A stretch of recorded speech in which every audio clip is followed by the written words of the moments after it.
Hey everybody, today Rado talks through episode 76 of the podcast, and welcome back once more. Like last month, they seem to be coming in way late here. Not quite sure why this keeps happening. I usually try to get it out in the first week of the month, but better late than never. Nothing much new to report. We are just going to be getting right to it, folks. A whole bunch of questions. First, a bunch of game-related stuff that I will tackle. Then Jen will join for a few game questions as well, and then for the second half of the show, we'll get into the personal Q&A stuff. Okay, no more preamble. Let's get right to it right after this.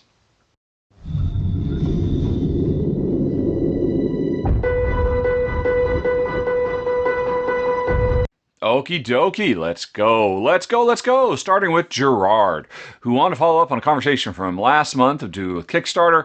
Backing a game on Kickstarter is an investment, says Gerard. Things you see behind closed doors, things that Rado, see behind closed doors can happen anytime. And we, Gerard and the audience, just don't see it, since the game is already at retail. Thoughts? I don't know, Gerard. It is an investment, sure. Yeah, I guess my main thought is please don't back stuff on Kickstarter if you can't afford to lose that money.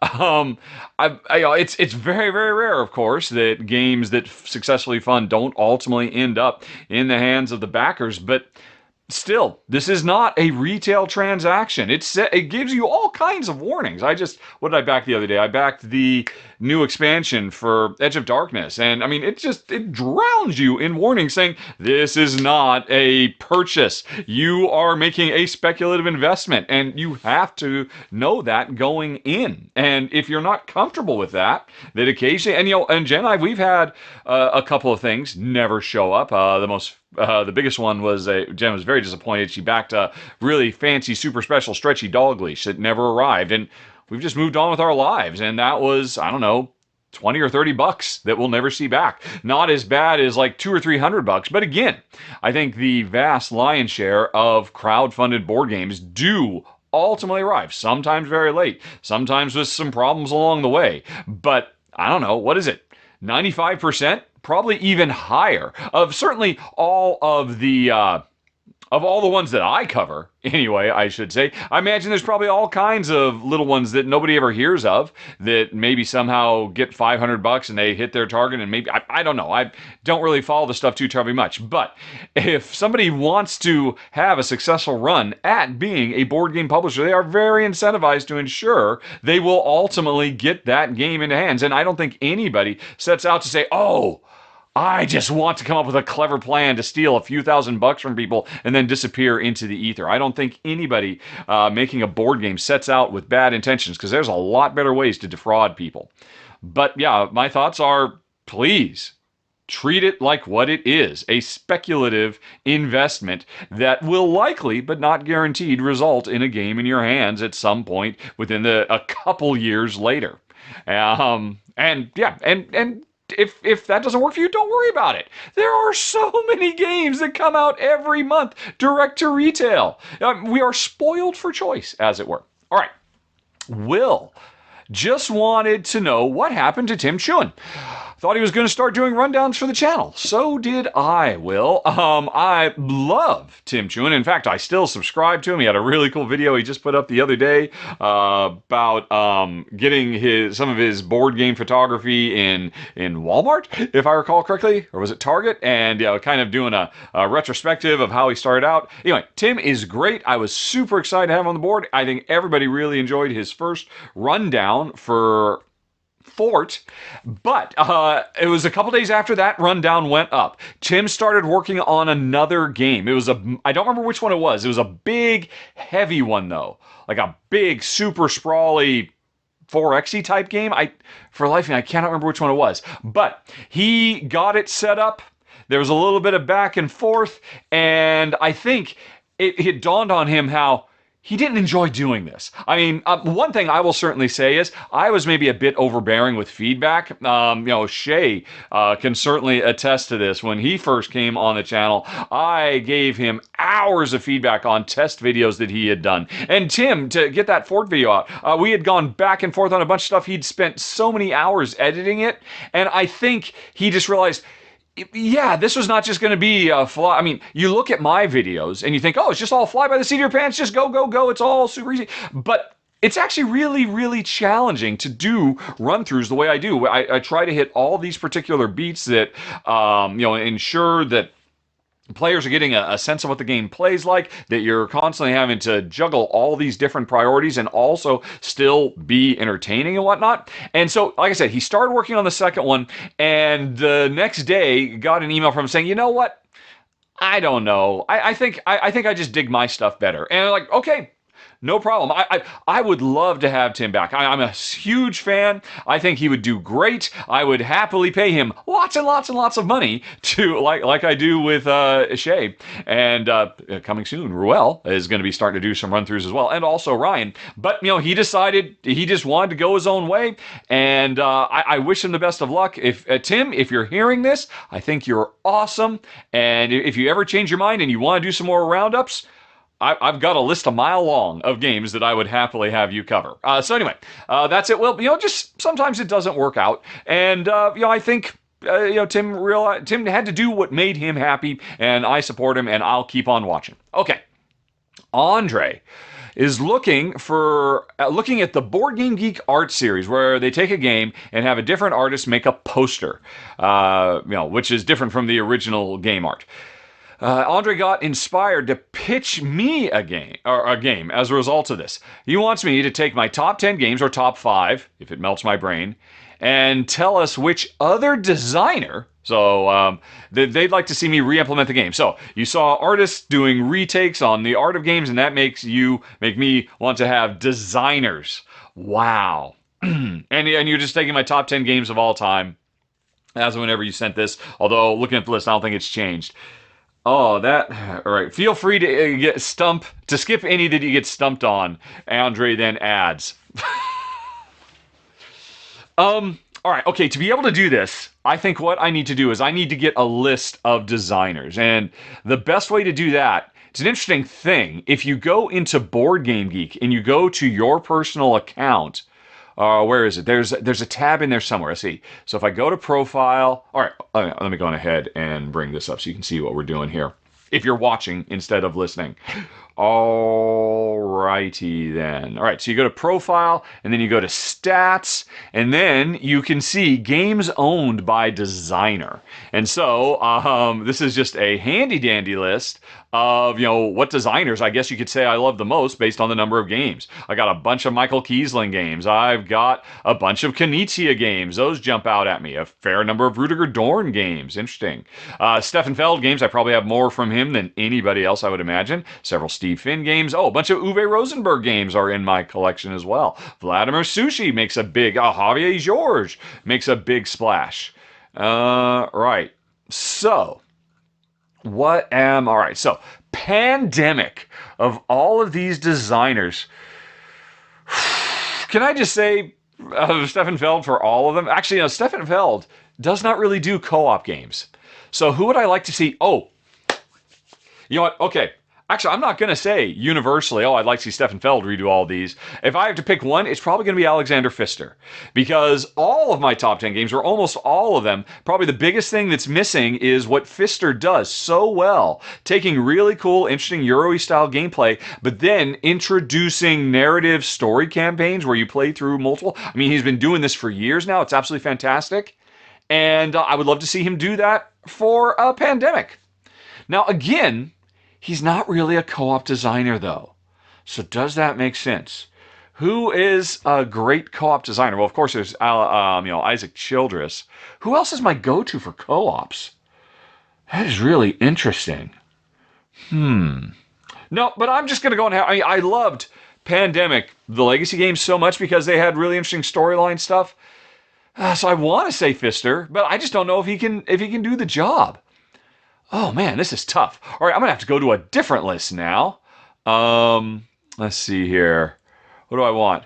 I want to go to advanced search. Where are you, Board Game Geek? Advanced search. Give me that advanced search. And games I own. Oh man, this is going to take forever. Andre, you're killing me. I should probably skip already because you stumped me on the very first one. But anyway, games I own that are co-op in nature. DTT. All right, so that is my advanced search. Submit. And what have we got? Alrighty, so. Ooh! Marvel Champions, the card game. I absolutely love that. And so you got Boggs and you got a few other people. What would Corey Konieczka redesigning Pandemic be like? Whoa! That would be far freaking out. It'd probably be a lot of dice, though. Although not necessarily. His more recent thing, The Initiative, was a really interesting, very different game. I didn't get myself some water ready. I might have to pause and go get some water. So I'm thirsty already. Yeah.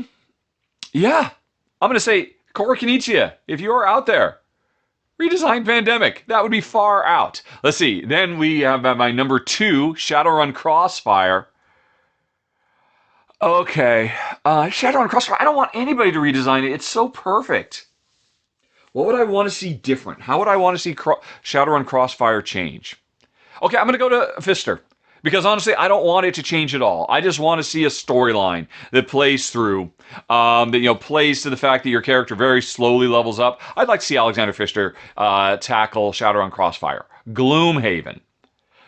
Okay, I'm just going to be swapping the co-op designers. I'm going to say I want Matt Leacock to redesign Gloomhaven. I want to see the core ideas of Gloomhaven that are so brilliant, but simplified and streamlined down into a tight, elegant package like what Pandemic is. I want to see that game, and I want, I want Isaac and Matt Leacock to work together, because Matt Leacock has been doing such an amazing job working with really cool, interesting designers over the last few years, making his Pandemic spin-off games. I want a Pandemic spin-off set in the Gloomhaven universe where the two of them work together. That would be amazing. And then my number 4 is, like I said right up front, my number 4 is Agricola. I want Alexander Pfister to give me a storyline to play through with Agricola. And my number 5, Twa, I want the same thing. Yeah, this is what it's going to come down to. For most of these, now that the co-op stuff is out of the way, I want Alexander Pfister to be brought in to all of my favorite Euros of all time, not to redesign them, but to work with the original designer and come up with cool, interesting ways to do narrative story stuff. Because he kind of owns this, and I want to see this in all my games. So I'm just going to say Alexander Pfister for everything else. Which I guess you could also say is me getting stumped. All right, but anyway, that was an interesting thought exercise, which I was not at all prepared for, Andre. Matilda wonders, have I ever taken a look at the game Murano from 2021, not the 2014 game, which is about glassmakers in Venice, and if so, what do I think? Let us open this up. Okay, I think it has absolutely gorgeous, beautiful box art. I think it's already in my wish list. I have it marked as a like to have, this game set in the 13th century. It looks like it comes with really nice, cool, real glass pieces, I'm assuming, maybe, from Matago. So, yeah, I was already ahead of you, Matilda. Murano, Light Masters is the full title, is definitely one I am interested in because I've already put it on my wish list. Of course, in the old days, you would have already known that because I would have talked about it months ago in Games of Interest coming soon, but I am still tracking games and I'm definitely interested. It comes with real glass pieces, brings sound and beauty to the table. Oh my god, Jen's going to love that. And let's see, who's the designer? Francesco Testini. Is that Shion? Is that Shion guy? Yes, it's Shion. Shion is such an amazing design. I want to play it even more.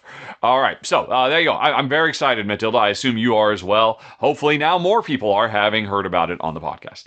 MJ, let's go back to the podcast. Boop. MJ would like to say thanks for a number of things. First of all, they say my videos got them into the board gaming as a hobby and gave MJ a good idea of what they were interested in based on the run-throughs. MJ is fully in favor of my near constant reminder to skip over the final thoughts. Good for you, MJ. And instead, watch the run through, which gives a good idea of what the play likes and decision required. Okay. Um, all right. Oh, MJ also finds it refreshing and reassuring that I comfortably express negative emotions, which is to say, occasionally I break out in tears. Yeah, I don't think of those as negative emotions, but yeah, I got to be me. Thank you, MJ.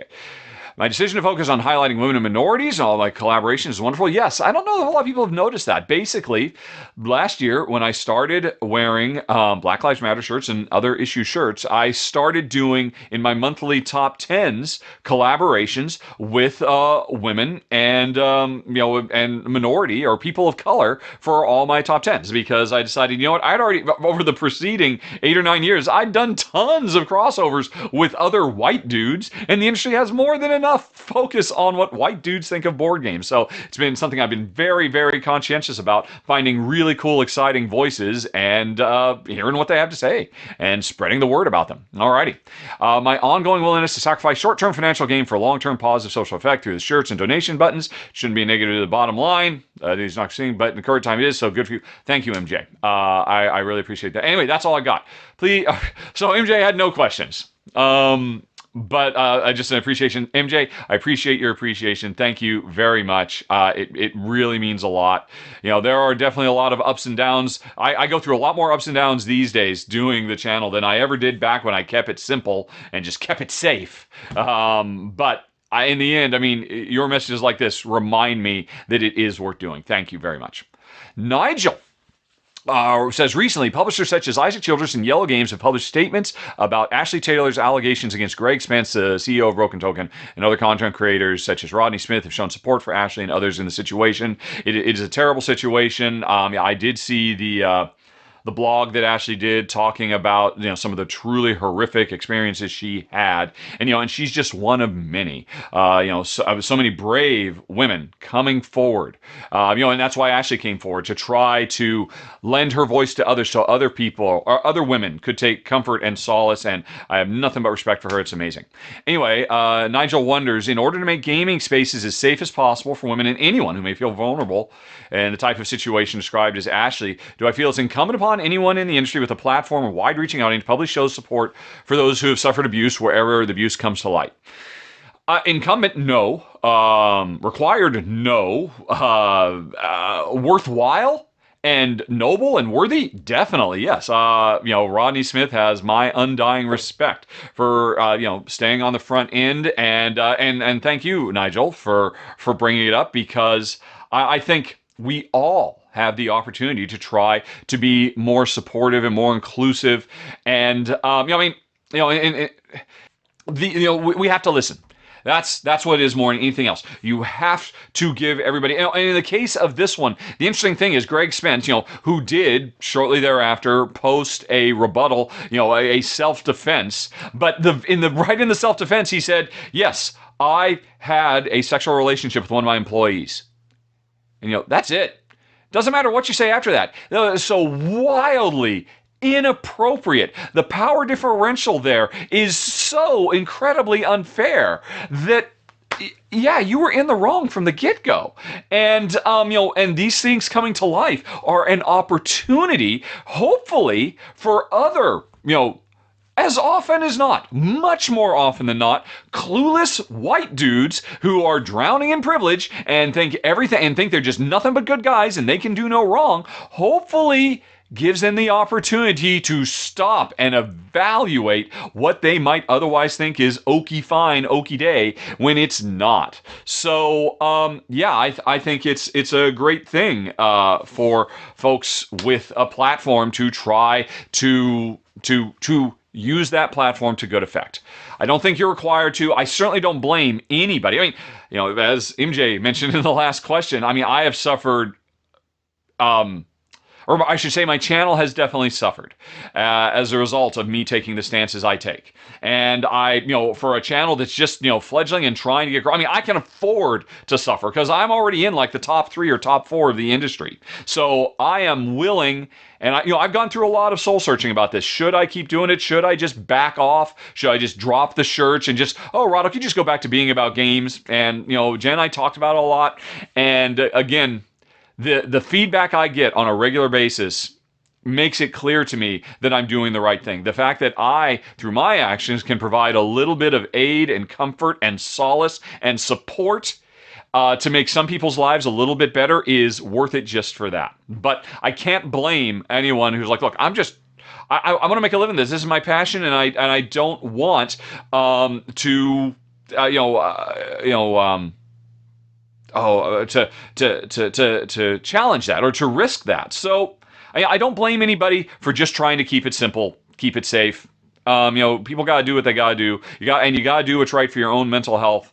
And this is what is right for me. And congratulations to Rodney for taking stands. It's interesting. Rodney does it more in his personal sphere. He doesn't let his political stances bleed over into the channel, which is smart. I have often said Rodney Smith is one of the smartest people in the industry, so he can lend his weight without necessarily suffering big backlash on his channel. And Rodney, more than once I have said, man, I wish I had followed your path instead of going my own way. But you know what? Hey, I'm on my path. I continue to stay on my path, and everybody just do the best you can with what you got. Okay. Daniel wonders, gaming. Addendum to the last episode's question. Surprise, surprise. He was misunderstood. First of all, Daniel, I'm sorry. I do not remember last month's because it's been a month. You obviously wrote this. So let me see if I can remember what was. All right. So apparently Daniel had a question and there was a misunderstanding. I apologize if I misunderstood.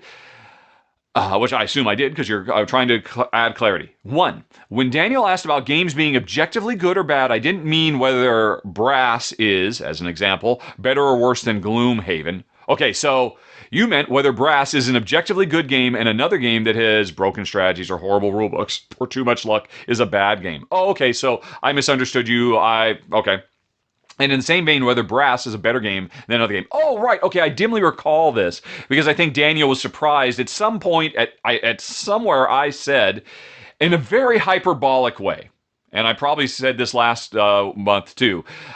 I do tend towards hyperbole a little bit. I mean, I'm obviously very off the cuff, very just spontaneous, and I did at some point say in passing that you could argue that Brass is objectively a good game. Because normally when you're talking about whether the qualities of gameplay and design and all of that, these are very subjective observations. And I probably somewhere at some point said something like, well, it's not subjective. Brass is objectively a great design. All right. Anyway. So, but you didn't put a question here. Right, okay. And I'm sorry, you didn't repeat the question. So I'm going to assume the question was about this. Hopefully I can be a little bit more clear. And I'm sorry, Daniel, if I'm not, I'll see you again next month. Remind me of the question, because it's been 4 or 5 weeks. I don't remember the particulars, so I haven't made a loss. But why would I say that Brass is objectively good? Well, first of all, if anybody wanted to push back against that, I would acquiesce because I'm really on the hairy edge of stuff here. But I do think there is something to be said for elegance as an objectively good, not positive, not likable, but good, worthy goal in the realm of board game design. Now, I say this as a designer myself, or a former video game designer. Doing less with more, I think, is an objectively quantifiable task that you can bring to bear when trying to design a game. And if you can pull it off, I think there is an objective statement said that the more engaging and involving and enlightening and challenging a game can be with fewer rules, that is a better game than something that hits all those same benchmarks but has 5 times as many rules. I'm going to say that is an objective superior design because, well, I mean, board games, at least certainly the types that I like to play, are all about efficiency, all about trying to do more with less, trying to get the most points you can with the most efficient use of your goods conversion or your action selection or whatever it might be. And that, if that's a defining trait of how you win, I would say that is a defining trait of how to best design a game. I mean, I would have a hard time arguing against if somebody wanted to say Go is the greatest game in human history, because there's so much depth to it in spite of the fact that its core rules are so simple and pure and elegant. And that's kind of where I'm coming from. Brass I mean, don't get me wrong. I mean, brass is super complicated compared to Go, but brass is, and you know what? And actually, I'm going to take a step back because I would almost bet money when I said brass, I probably meant Railways of the World, because what I'm really thinking about is Railways of the World, how it's such a rich, deep, exciting game, and yet its rulebook is like 3 or 4 pages long. I think that's true for brass as well.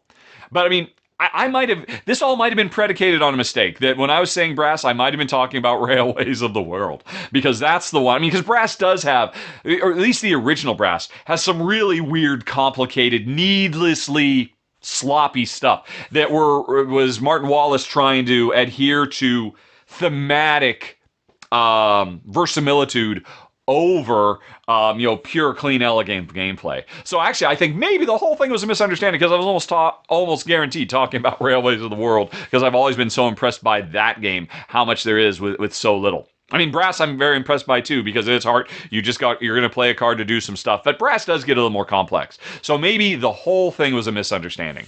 But you'll have to remind me what the specific question was, Daniel. But anyway, move on to your bullet point number 2, to having to do with increasing difficulty. Right. Which apparently I misunderstood as well, because Daniel says, I didn't mean increasing difficulty during gameplay, since every good co-op probably uses both to some extent. I meant, oh my god, this game is so easy! Let's increase the difficulty before the game starts.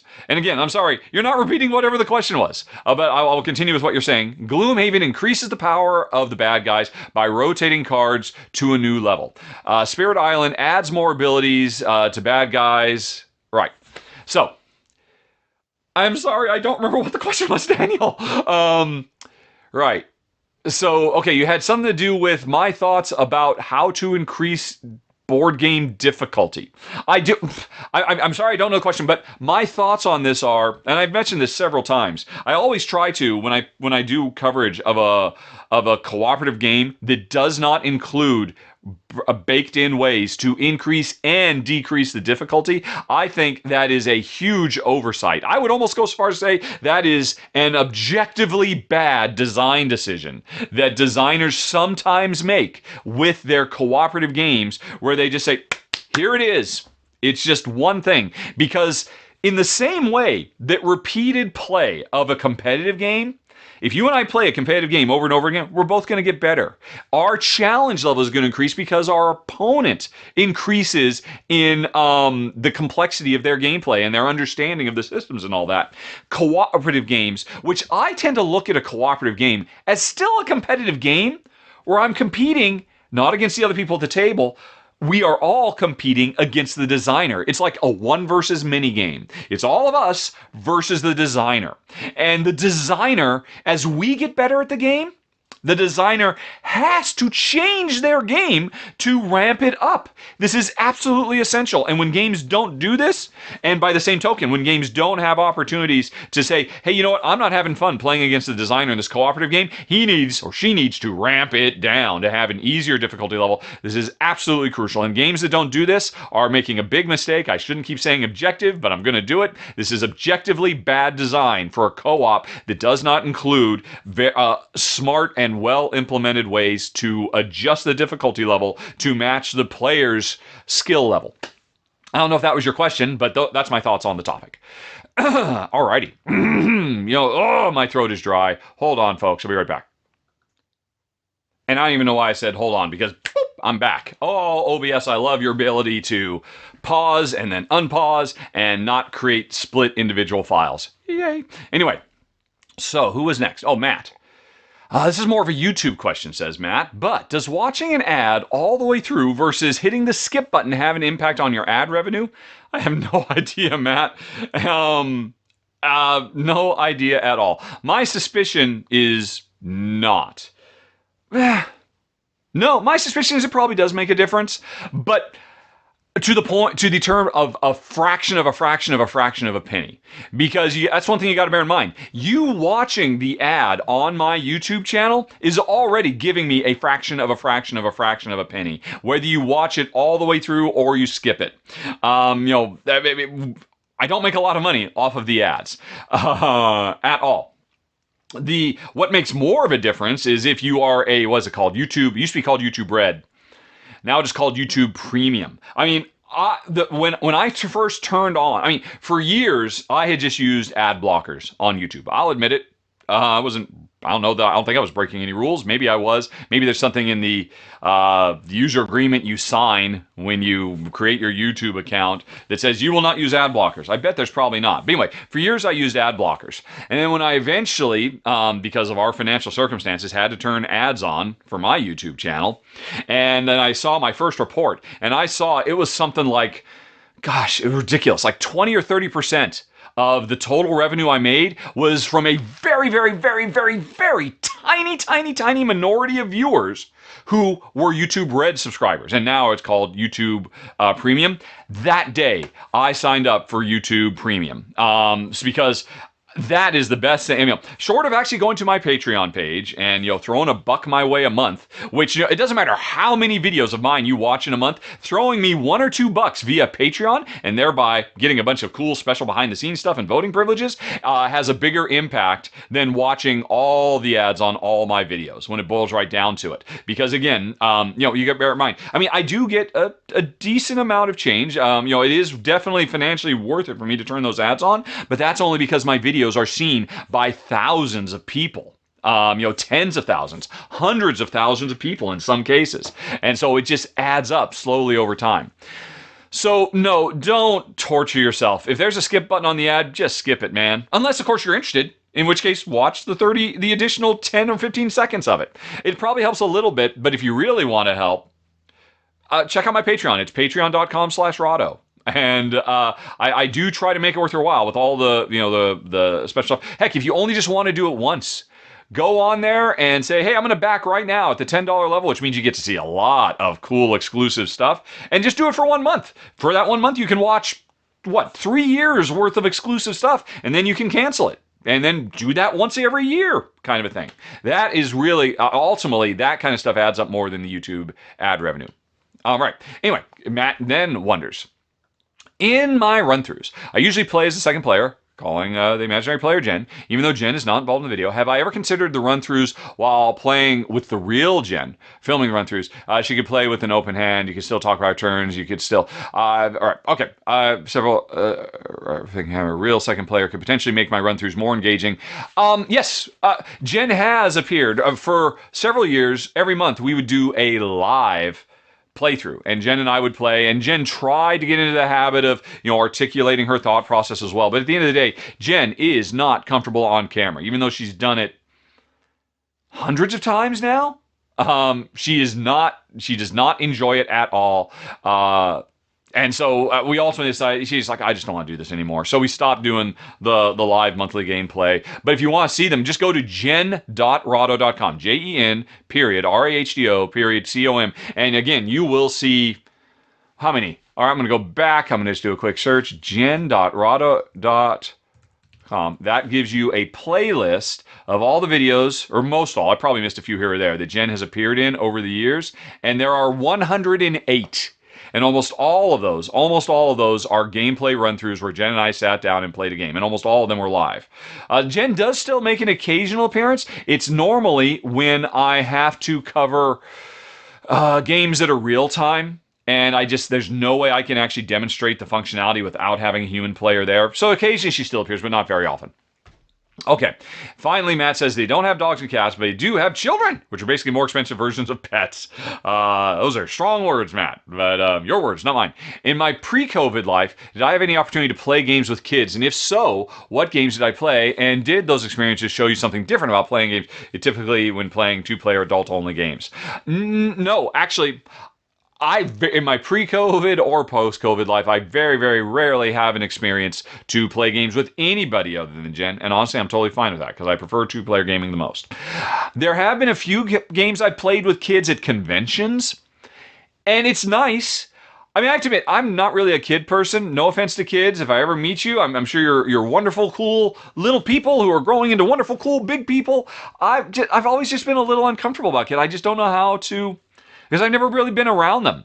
Maybe it's because, when I was in high school, 1 year for a summer job, I actually taught was it Logo, which is a a developmental programming language that's made for kids. I taught it to a class of Girl Scouts who were, I don't know, aged 8 to 12 or something like that, and it was a Girl Scout troop. And once a week I would go in and I would teach them, and I was a teenager, and I was like, oh my gosh, oh, it was hard, because some of them took it really seriously, and if they couldn't quite figure it out, they'd cry, and a little boy would have done this just as his little girl, I think, because they just wanted to get it right, and I'm just like, I'm not equipped to deal with this, and yeah, and I don't know, maybe ever since then. I mean, before then, other than being a kid myself, I'd had no experience with kids. That was like my really last major, okay, I am having a consistent, long-term relationship with a child where I am trying to teach them something or share an experience with them. And it hasn't really happened since then. I have a niece and a nephew who I really, really dig, Zane and Zoe. I've played a few games with them. They're cool. I like them. And like I said, I've played a few games with some kids at conventions. And it's interesting. It's definitely different. I try not to play any differently than I normally would. And because the reality is, when I play with anybody, I tend to articulate what I'm doing the same way I do when I'm filming. And I tend to try to ensure everybody's having a good time. And I say, well, if you're kind of like stuck on what to do, this is something you might want to consider. So, I mean, I don't know. Wherever I'm with kids, I just try to act exactly as I would with any normal human being. And just do the best. But yeah, it's not something that's really in my wheelhouse, I have to admit. Alrighty, Alejandro recently says, I recently played the new modules for Fresco. That is true, for the Fresco expansion box, a very clever named expansion. And then, so Alejandro has dug up my previous ratings for the older expansions, and apparently it was a number 11 countdown. I must have done this at some point, where I just ranked them all. I don't remember doing it, but I'm sure I did this. I'm sure Alejandro didn't make this up. And so, Alejandro has two questions. In what position would the new modules rank? And my rationale for rating lower the special blends. Okay, let's do the first thing first. All right, well, first of all, that means I got to get a list. Board Game Geek Fresco expansion box. Alrighty. I'm pulling this up. I think there were 6 modules, if I recall correctly, and I'm sure they'll all be listed. Yeah, there's the Ladies, the Catacombs, the Pews, the Dome, the Black Market, and the Guild. The guilds. Alrighty, of these new expansions, by far the best one was the Dome. And again, looking at my original 11, my number 1 was Portraits. My number 1 is still Portraits, which comes in the original box. My number 2 is Scrolls. It is still number 2. Bishop Requests, I'd say 3. The windows, the glass, the glaciers was my number 4. I might put the Domes as my new number 4. I think Domes is number 4. So I'm just actually gonna do this. Domes. Alrighty. Then what do we got? Then the walls and the glass, those are fantastic. The bells. The bells! Right. The Wishing Well, Medicio, Bishop's Favor, Special Blends, and Leaf Gold. You know what? I'm going to tie almost... I mean, I really like the Domes in the new one. I like the Black Market. I'm going to say the Black Market is over Bells. Black Market. And I like the Guilds too, but I like the Black Market better than the Guilds. The Guild. Let's see. And then we've got the Pews. Boy, I did not like the Pews very much at all. Really didn't like them in the new expansion, which is gathering wood to build pews. The Pews might literally be my least favorite thing. And now, even less than Leaf Gold and the Wishing Well and all that. So I'm going to say the Pews are at the bottom of the list for me. Catacombs, I'll put Catacombs over the Wishing Well, but just barely. I pretty much rate them exactly the same. The Ladies. Oh, the Ladies are good. The Ladies are pretty cool. The Ladies are going to jump back up a little bit. I'm not going to put them above the Black Market, but between wall frescoes, the Ladies or the Dames, I think my rulebook refers to them as. And then, this can't be fun for anybody. Right, so if I mentioned the Guild, I've mentioned the Black Market, the Dome, the Pews, the Catacombs, the Ladies. I think that's all 6. 1, 2, 3, 4. No, I'm missing one. 1, 2, 3, 4, 5. What am I missing? I did not rate the Catacombs, the Pews, the Dome, the Black Market. Oh, the Guild. The Guild. The Guild is nice. The Guild is nice. No, I did put the Guild here. What am I missing then? 1, 2, 3, 4, 5. All right, this is the last time. I'm sorry, folks. This is terrible to listen to. All righty. All right, I'm just checking these one after another. There's the Guild. There's the Black Market. There's the Dome. There's the Pew. Oh, there. I just didn't see. Okay, they're all there. All right. So if you're watching this, you can see my new list. I'm not getting to your second question yet. The reason I've ranked these this way is Fresco is a brilliant design. I talked about this when I covered the new expansion in the roundup, I guess. The developers here seem to have an unfortunate love affair with randomness. There's no better example of this than the Wishing Well, where you literally just draw coin tokens and maybe you get something that's useful, maybe something that's not. Leaf Gold was the same thing. The Pews is terrible. And in that, spend a lot of time and resources getting this wood so you can do an action to build pews. And then just draw a random tile and get anywhere from 2 to 4 points, and you have no way of knowing what you're going to get. And if you do it several times, you just get low points. Somebody else who only did it once could get as many points as you, and that's terrible. They should all be frickin' face up, and it's a race. The first player to do it gets the higher value points. That's the way this stuff should be done. Too much randomness. Catacombs was a cool idea. I loved a lot of stuff about it, but in the end, its impact was so randomizing in that some players could get incredibly lucky and others couldn't. As opposed to the domes, where once you earn that dome, you've got the whole game to prepare because it gives you in-game scoring opportunities. The ladies, once you've earned them, they just give you extra worker placement actions you can do. The Guild is just a way that you have an extra opportunity to convert paint into other paint. The Black Market is an extra opportunity to get those tiles that you couldn't get because they were left in the bag. So I prefer the less random, disruptive stuff and the stuff that gives you more strategic stuff to think about. So that's how I would rank the new stuff. Alrighty, your question number 2, Alejandro. My rationale for rating lower the special blends was because the chosen colors represent the most complex blends. The brown and all that. Do I emphasize this as a silly reason? But man, it's an odd. Right. So Alejandro says it's a totally obligatory module. This has suddenly become the Fresco hour, folks. For folks who don't know Fresco, sorry, this is a game where you are basically a Leonardo da Vinci type who is trying to paint the equivalent of the Sistine Chapel. And every round you live through a day where you go to the market, you mix paints, you actually paint, you go to the theater to improve your mood, you take special commission jobs to make money, etc., etc.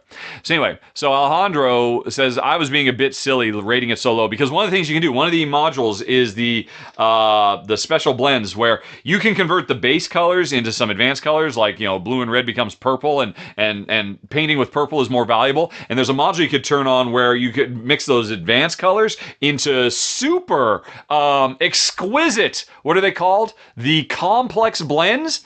And what are the colors you make? Super hot pink and brown. And it's just goofy that, the most valuable color that you could possibly use to get the most points and make the most beautiful chapel, Sistine Chapel, is ugly mud brown. And that always just kind of bugged me. It was appropriate, I guess, in terms of the color wheel, but it just seems strange. Now, I heard somebody mention or argue, Alejandro, that no, that particular shade of brown is really tough to get in real life or something. I don't remember. I will admit it's a silly thing, and I certainly understand why it is definitely, for you, a must-have module. For me, it's just kind of continuing what the game already does really well. It already has mixed paints, and yes, you could do more mixed paints, but new modules, I'd rather they do something really new and different rather than, I would prioritize something rather than something that just gives you a little bit more of what the game already does. Okay. How did I enjoy the module for 2, 3, and 4? I couldn't tell you. I've only ever played Fresco as a 4-player game maybe twice in my whole life. Once with some friends of Jen, and then once with Rodney Smith and some other folks at a convention. Anyway. That's my new breakdown. You're not done yet. Okay, last year I did a rundown for the Grand Austria Hotel Les Waltz, and upon the publisher's request, I was only allowed to discuss the ballroom module, which was module 4. I wasn't supposed to, but I did talk about module 4, which lets you change the turn order, which was very important.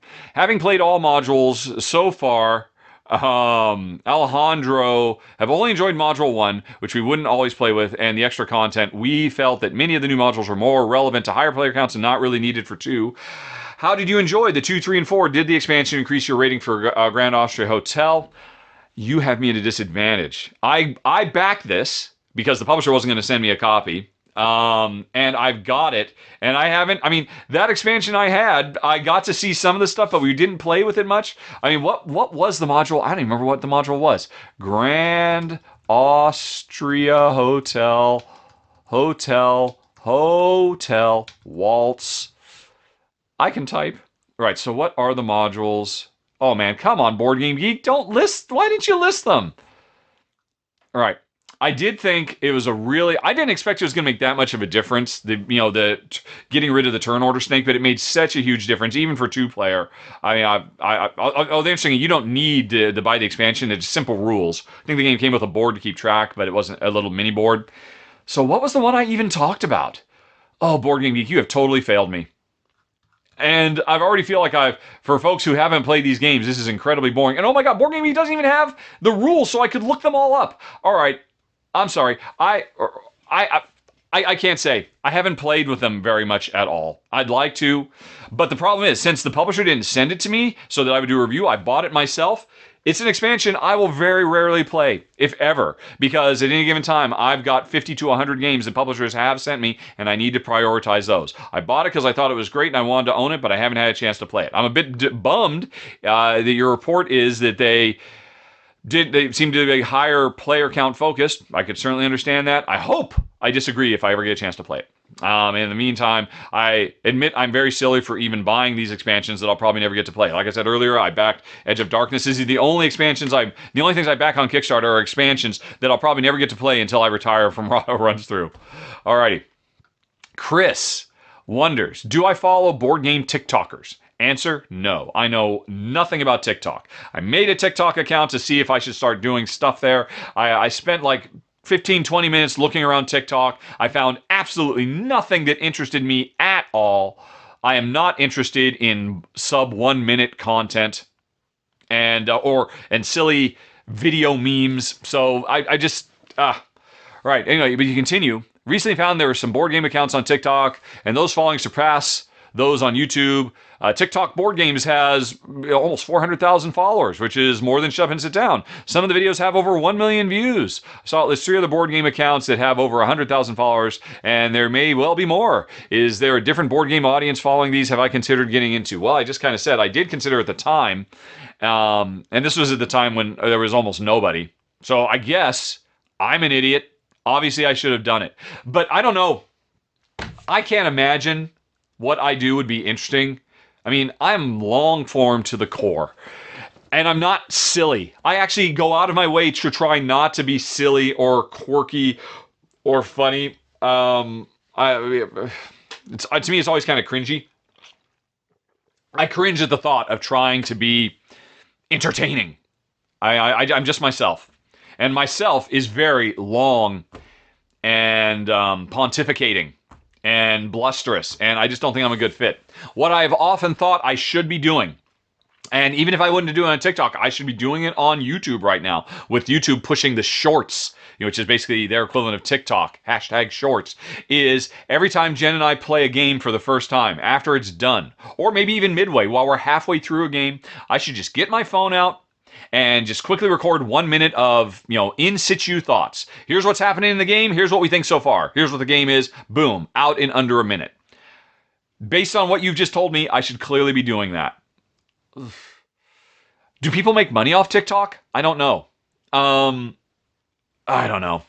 Chris, you confused me. I had no idea that there was this level of success to be found on TikTok. I guess I'll have to go investigate. Anyway, though.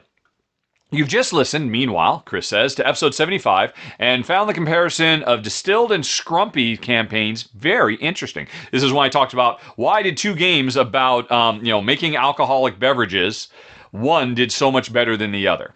Right. So it got Chris thinking about the latest Dr. Finn campaign for the 2022 game series, which has just been canceled. Yeah, I was really bummed to see that. As far as I can see, his Kickstarter campaigns do everything right. He's a proven track record of delivering on them and making good games. I can't see why they often struggle to fund. Perhaps the recent campaign didn't have a well-known game like Biblios, but even without it, would have thought it would have gotten enough interest, which turned out not to be the case. Have you any idea why this is? Oh yeah, I'll tell you why this fails. I don't understand why Steve Finn is doing this it is a bad idea to try to do a Kickstarter campaign, which is a compilation of 5 different games. Because even I'm sure he offered the option to say, look, you don't have to get all 5 games, you can back and get 1 or 2 or 3 or 4, which, God, must be a logistics nightmare for him. But I'd bet money that's the way he set it up. But I guarantee you, most potential backers, if they came across that Kickstarter campaign and saw, oh, it's the Dr. Steve Finn 5-pack, let me look at these 5 games, oh, I think I'd like maybe one of these, pass. You have to understand, when you are trying to put stuff like this together, just how bad a job your audience will do understanding the value proposition you are trying to do. I will give you an example. I'm doing the R&R show now. Every week, Ruel Gaviola and I talk live for a week, and every week we do a contest giveaway, and every week we explain what you have to do. And every week, easily 50% of the contest entries that come in to contests at Rahdo.com did not follow the incredibly simple, super basic rules that I gave. I say, put this in the subject title, and then do whatever else you want.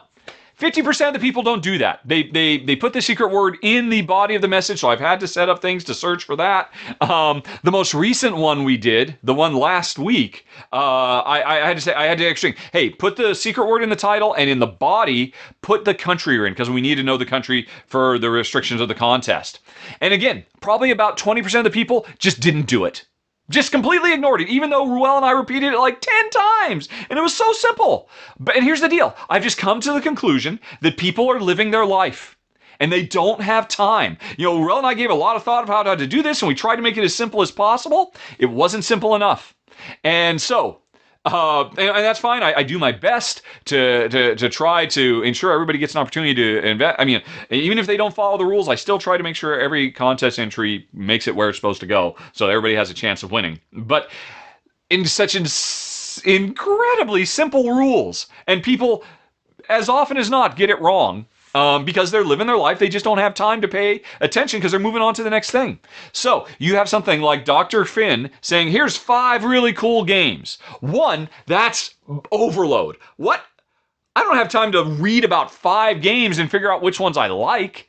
And then, oh my God, even if I do like them, I don't want to buy 5 games to get one I like. And I guarantee you, he probably wasn't, that was not a requirement, but people just don't see it.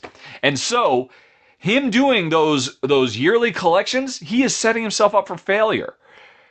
And it breaks my heart because I'm sure they're all awesome, and he would have been much better off doing them as individuals, likely. But it is what it is. Or maybe at the very, I don't know. I think that's why, that's my assumption as to why it failed. Alrighty, and it breaks my heart because I guarantee you they were all great designs, and I hope he can repackage and come back and come back stronger. Alrighty, Ben says, after seeing my run through and praise for Solar Sphere, I was curious if Aidan Lother's previous game Solar Storm, if I saw Solar Storm was on Kickstarter. If not, it's a pandemic tiny epic defenders type co-op game set in space. You might like it. I suspect I would. Because Solar Sphere is fantastic. So yeah, I'm definitely interested in Solar Storm as well. Why didn't I cover it? Did he not contact me when it was on Kickstarter? I am now going to go search through my email archives. Solar Storm. Let's see, did we ever talk about Solar Storm when it was on Kickstarter back in 2019? Alrighty. And looks okay, I do have an email from him.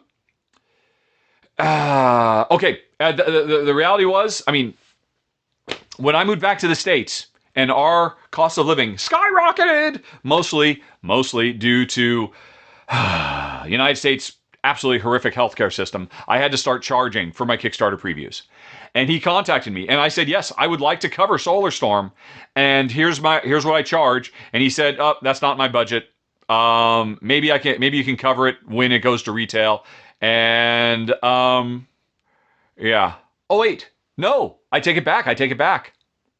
He did say, yeah, oh, that's hard for my budget, but I think I'll be able to do it. And then I said, hey, sorry for my Solar Pie. I went back and looked through the rules, and while it looks like a solid enough design, I'm afraid it's probably too light for our taste, so I'll have to pass on covering it. Very sorry about this. Oh, well, that's embarrassing. I should probably erase everything I just said, but right, so here's the thing you have to understand about me when it comes to evaluating what I am going to cover on Kickstarter, and do paid previews for. And why did I pass on Solar When I'm reading the rules for these, I am looking for any reason I can think of to say no. Even the tiniest little thing, like, oh, I think maybe that's a little bit too lightweight, or, oh, it's got roll to resolve, or, oh, of the 50 cards, one of them has an aggressive take that card in it. Any opportunity I have to say no, I will take it and say no, because there's just too many games. And there's just too many games. And so I say no 9 out of 10 times. And I said no to this. And here's the thing. I suspect I probably made a terrible, terrible mistake. And I will admit, I probably, because I'm super duper restrictive, and I'm very quick to say no, because I just don't want to take the chance of, occasionally I've said yes, and the game shows up, and Jen and I hate it. Absolutely hate it. And I hate having to go back to the developer and saying, oh, I'm really sorry. I know you spent a lot of money to get this out to us. I don't think I should cover this game because I'll rip it apart and it'll hurt your campaign. Would you like me to send it off someplace else? And I just don't want to make that mistake. And I don't want to waste Jen's time. And so, considering how fantastic Solar Sphere is, and this is from the same designer, it's basically a prequel, I bet you anything, I was an idiot and I should have said yes to Solar. I bet you, reading the rules, I did not appreciate whatever subtle depth there was there, and I can guarantee you I now look forward to playing it at somewhere down the road. Right. So that's what happened there. Alrighty. Jelly says, recently I saw an episode of the R&R show, which Jelly really likes, about upcoming Kickstarter games. Shouldn't it be renamed Top 10 Upcoming Crowdfunding Games? Jelly knows that sometimes a brand becomes so big it takes over. So when people say Kickstarter, they mean crowdfunding. But GameFound is becoming a small competitor for Kickstarter concerning board game crowdfunding. Do you think GameFound will become so popular in time that Kickstarter will not be used for board games anymore? Or do you think that GameFound is a nice try, but it'll never compete with Kickstarter, not even concerning board games? Or will they probably coexist? I suspect they will coexist. Kickstarter being the big brother of GameFound. I mean, it's, man, Kickstarter has such an amazing first place advantage. I mean, as you said, or as you hypothesized, Kickstarter is synonymous with crowdfunding. Indiegogo has been around for a long time. And Indiegogo regularly does big, I've backed several things on Indiegogo. And, Indiegogo gets $1 million campaigns all the time. And yet, interestingly, you don't say, hey, what about Indiegogo? Board games have been on Indiegogo as well, because Kickstarter is kind of untoppable. Now, I think GameFound has a much better shot of being a competitor for Kickstarter than Indiegogo did, because it's so focused. And because, honestly, if I were a potential customer of a game, I would much rather it be on GameFound than Kickstarter, because the interface on GameFound for me as a customer is so much nicer, so much easier. I mean, just the fact that there's a table of contents so I can skip around really easy. Just the fact that GameFound allows the project runners to do things like create shopping carts, so I can mix and match and a la carte things. I mean, I have run Kickstarter campaigns. Kickstarter is so incredibly restrictive, and it makes it so difficult to make things easier for your customers, which is why there's been such an explosion of aftermarket pledge managers, because Kickstarter has built-in pledge manager stuff, and it's the worst. It's absolutely terrible. And Kickstarter is so on the top of the mountain that they have no reason to really improve, because they rule the roost. So I think it's great that GameFound exists to challenge Kickstarter, so that Kickstarter will get a little bit more competitive. So yeah, but I don't know that Kickstarter can be dethroned, quite frankly. But time will tell. To your question of why didn't we call it the top 10 upcoming crowdfunding games, I'll be honest, because probably at least 30% fewer people would watch the video if we had said that. It's as simple as that. A huge portion of my audience watches my videos based off of recommendations or generic searches. And a lot more people who are interested in cool new hot board games, search on YouTube for board game Kickstarter, then board game crowdfunding. If I named it board game crowdfunding, people who are searching for board game Kickstarter wouldn't find my video. And here's the deal, folks. I'm actually paying Ruel. He is not showing up for free. And I pay people very well to be on my channel. And so I need this show to be successful so that I can get sponsors, so that I can pay Ruel, so we can keep doing the show. So it was a very cold, calculated decision on my part to name that episode Top 10 Kickstarters, because there's no two ways about it. It would not have gone anywhere near as many views if I'd called it Top 10 Crowdfunding. And on top of that, the reality is everybody understands that, when he says Kickstarter, he means crowdfunding. And in the video, we always called out, now this one isn't on Kickstarter, this one's on GameFound. And I believe in that video, I even said, watch out, Kickstarter, GameFound is coming for you. It's a superior service, because it is, both for project runners and for consumers. But yeah, we're planning on doing this top 10 every month. One of our 4 episodes every month will be top 10 upcoming crowdfunding games. But for the foreseeable future, I think we're going to keep on calling them top 10 Kickstarters, because I want more people to watch this so I can pay Ruel for his time, because he is worth it and he deserves it. And I don't want to literally lose money on doing the show because I'm paying Ruel. And again, the ads don't come anywhere close to covering it. So we need sponsors. Sponsors means more people viewing, a lot more people view if I call it Top 10 Kickstarters. So that's why that choice was made. Believe me, you are not alone in asking about this, Jelly. I mean, a lot of people asked. Maybe I'll just point people to this particular answer when people ask, because I'm sure they'll ask the next time we do it. Am I planning to do an Essen episode like I did do the podcast? Really enjoyed the preparation for the Essen Spiel. Yes, we just did the other day, Top 10 Gen Con, and we will be doing a Top 10 Essen one as well. Now, that's not like what I've done in the past, where usually I've done like a top 50. Because another way that we're trying to ensure the R&R show is successful is by not letting it go for 2 or 3 hours, which it could easily do. Because believe me, we are both chatterboxes. And believe me, every episode, when we're getting close to the hour mark and we're saying, okay, I gotta get out of here, there's always people in chat saying, keep going, keep going. Those people are the minority. Going over an hour significantly limits. I mean, if a lot fewer people will watch if they see, that's a 90-minute video. That's a 120-minute video. That's a 300-minute video. A pass. It's like the old retailer trick. Hey, this isn't a $100 thing. This is a $19.95 thing, because of that little trick that makes your brain say, at least it's not $100. So it's affordable when you're saving 5 cents. For the same reason, we are trying to keep ourselves at most an hour, which is why we're staying to top 10s. What I will be doing, though, actually, after I'm done with this and my throat isn't trashed, I'm going to film my next ramble and talk about 50 Gen Con games instead of the 10 we talked about. But that's only for backers of the show. Did I mention earlier, folks? I'm trying to make a living at this. And so I have a Patreon, and every month for $2, you get to see a backer-only ramble. And this month, you're going to get to see me talk about 50 games for Gen Con. And I'll do the same thing, a much deeper dive for my Patreon supporters when Essen comes around. Okay, Mario. Although, man, we're not even halfway through this list. I got to move it, and my throat's already starting to get trashed. Anyway, though, Mario says, do I, in my opinion, consider games like Concordia and Aquatica to be deck builders?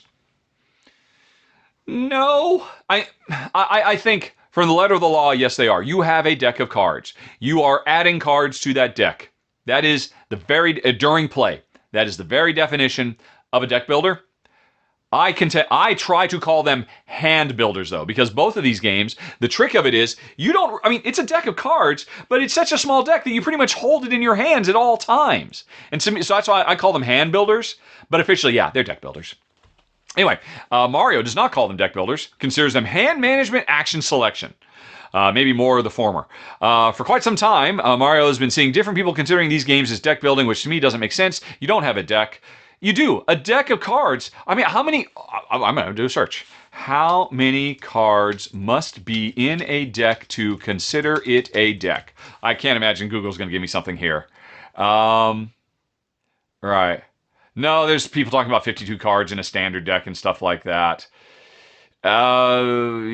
Magic the Gathering has restrictions for what's a deck, but I don't know. What's a deck of cards? Is okay. I would say 2 cards is not a deck of cards. Is 3 cards a deck of cards? Five. I don't know about lower. I'm gonna say once you have 5 cards, you got a deck of cards. Just a very, very tiny deck of cards. So, and again, I agree with you. I don't think of it that way, but it's mostly because it's not because of the number of cards in the deck. It's because I don't know, or maybe talk about this more. All right, you don't have a deck, you have a hand, you select from, and at some point you get it back. The same happens with Lewis and Clark. So which mode are you in? It is a deck of cards. You are building it. Unless there is some official definition that I didn't find in my 5-second Google search that says, no, a deck of cards must be at least 15 cards. Less than 15 cards, it's not a deck, it's a hand. Maybe, but yeah, it doesn't matter at the end of the day. They're great games. Hand management doesn't, but I mean, calling it a hand management action selection game, that's not true to the game either. Because it is central in Lewis and Clark and Aquatica and Concordia that you get more cards over the course of the game, that you build. And you could say, oh, that's just hand management, but hand management has been around for a long time. And I mean, I think that has more to, I don't know, man. It's immaterial. I think hand builder is the best thing. That will never catch on because it's just not catchy. Deck builder is fine. I'm really not going to worry too much about it. It's the same way I've stopped correcting people when they say, I really like this game mechanic. And like I used to, it still just rips apart my soul. But, language is imprecise. It's all about context. And, they're deck builders. And if you want to define a deck of cards as more than just the number of cards, I guess you could define it as you can't have access to all cards at all time. Maybe. But again, these cards, you do eventually, they go to a discard pile and then you don't have them anymore. So there are times when when it's functioning like a deck. Some of the stuff is in my hand. Some of the other stuff is on the table in a draw pile. Does a deck builder suddenly stop being a deck builder when I don't have a draw pile anymore? For that brief window in Dominion where my draw pile is gone and I'm still playing cards and I've got nothing but a discard pile, is it no longer a deck builder because there's not a draw pile? No, it's still a deck builder. Because at the end of the day, it is a deck of cards, and you put cards in it. And I'm repeating myself, and I apologize. I will move on. Mario. Alrighty, lately, Mario, especially because of Terraforming Mars, the Ares Expedition, has noticed a lot of people mix art and graphic design. Art are the illustrations made for the game. Graphic design is how the information is presented. Layouts, iconography, text. Why do you think this happens so much? Because people got lives to live, and it's a meaningless distinction to them. It's a meaningless distinction to them because, at the end of the day, for somebody who does not know the name Vincent Dutrait or the Miko or Beth Sobel, who doesn't give that a second thought and only doesn't think anywhere beyond of, is it nice looking or not? It is all the same. Graphic design and art fall under the same umbrella of what does this game look like? Do I like it? And if they're not going to think any deeper about that because, again, they're not deep divers, it makes perfect sense that for them, graphic design and art are completely interchangeable terms. That's just the nature of it. I mean, because they're experts in other things. I'm sure whoever makes that mistake, there is something they know about. That they really appreciate all the minutia and all the clear definitions of, I don't know, if they're chefs or if they like to knit or they do motocross on the weekends, and they probably know about all these very specific things that are very important, but to you or I would say, oh yeah, it's the same. It's all the same. It's just, and this is just human nature. It's just the way it is. Not everybody pays as much attention to the makeup of their games because they're just having fun playing the games, and I say more power to them.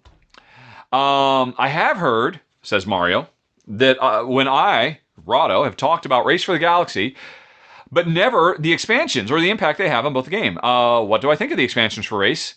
Can I mention my favorite one? No, I can't. I don't believe I've ever played any of the expansions for Race for the Galaxy. And that was because I loved Race for the Galaxy, owned it for years, but I took Tom Vassell. Tom Vassell has been very anti-Race for the Galaxy expansions. And this was way back in the day, before I was more discerning, let's say, before I realized just how often I strongly disagree with Tom. When I viewed Tom, although it's ironic, literally one of the first probably 10 posts I ever made on Board Game Geek was me arguing with Tom Vassell about, what was it? A neat little cooperative card game that he kind of ripped apart and I really liked, and I just told him why I was wrong. I should have known right from the get-go that I disagree with Tom a lot. But I trusted Tom when he said, yeah, all these Race for the Galaxy expansions are worthless. You don't need them. They add nothing to the game. And I'm like, okay, fine. I'll just not seek them out. Since then, once I fell in love with Roll for the Galaxy, I got rid of Race for the Galaxy, so I've just never tried any of them. I suspect if I were to go back, I would probably find a lot more to appreciate in these expansions than Tom does, because I now, these days, have a better understanding of where Tom and I agree and where Tom and I disagree. And I am a more discerning consumer of board game media. But that's just where I was, so I've never played any of them. Also, am I excited about a future Jump Drive expansion? Yes! I was unaware one is coming. What the what? Board Game Geek. Back to Board Game Geek. Jump Drive. Jump Drive, for folks who don't know, is basically like mini Race for the Galaxy. Plays super fast. Well, there's nothing out about Board Game Geek, so I didn't know, but you've gotten me very excited, sir. Alrighty.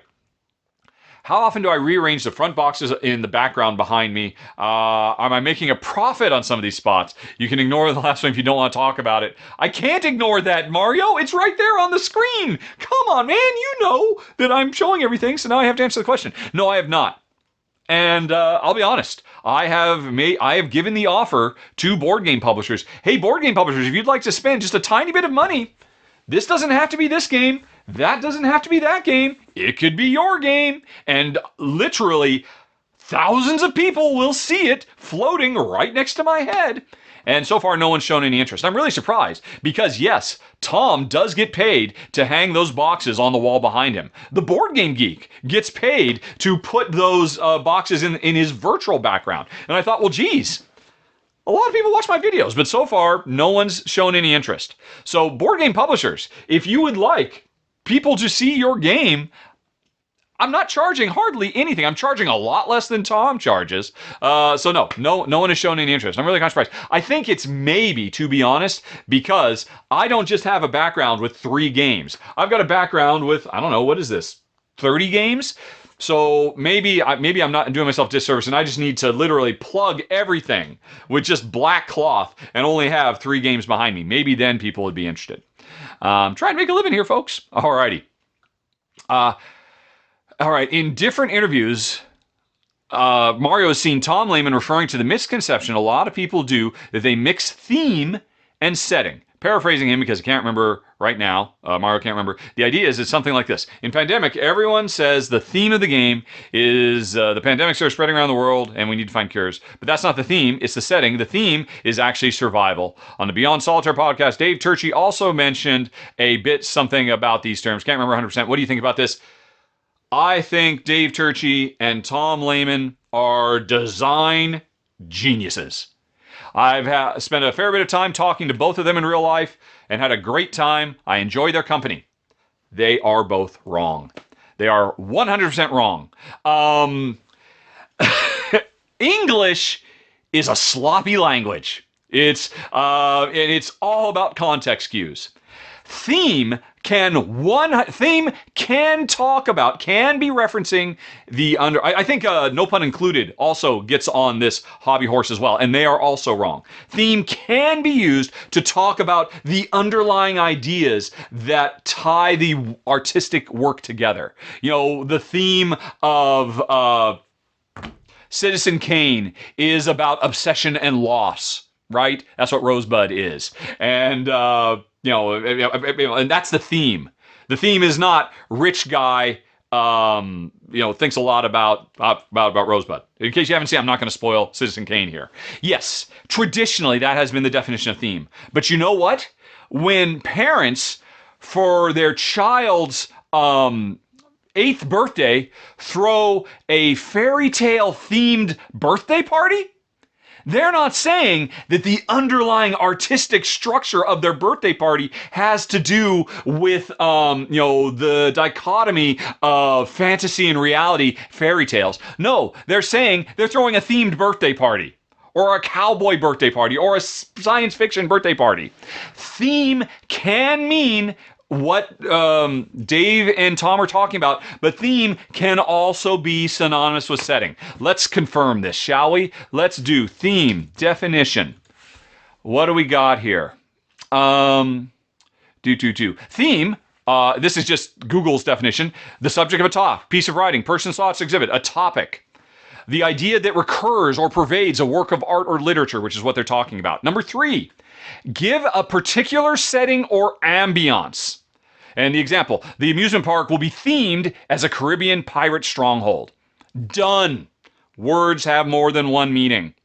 And so if you want to be clear about what you're saying, you can't just say theme. You can't, if you want theme to mean a specific thing, use your context clues, and it will be clear to your audience what you're talking about. And don't worry about the fact that people are using the words wrong. Life is too short.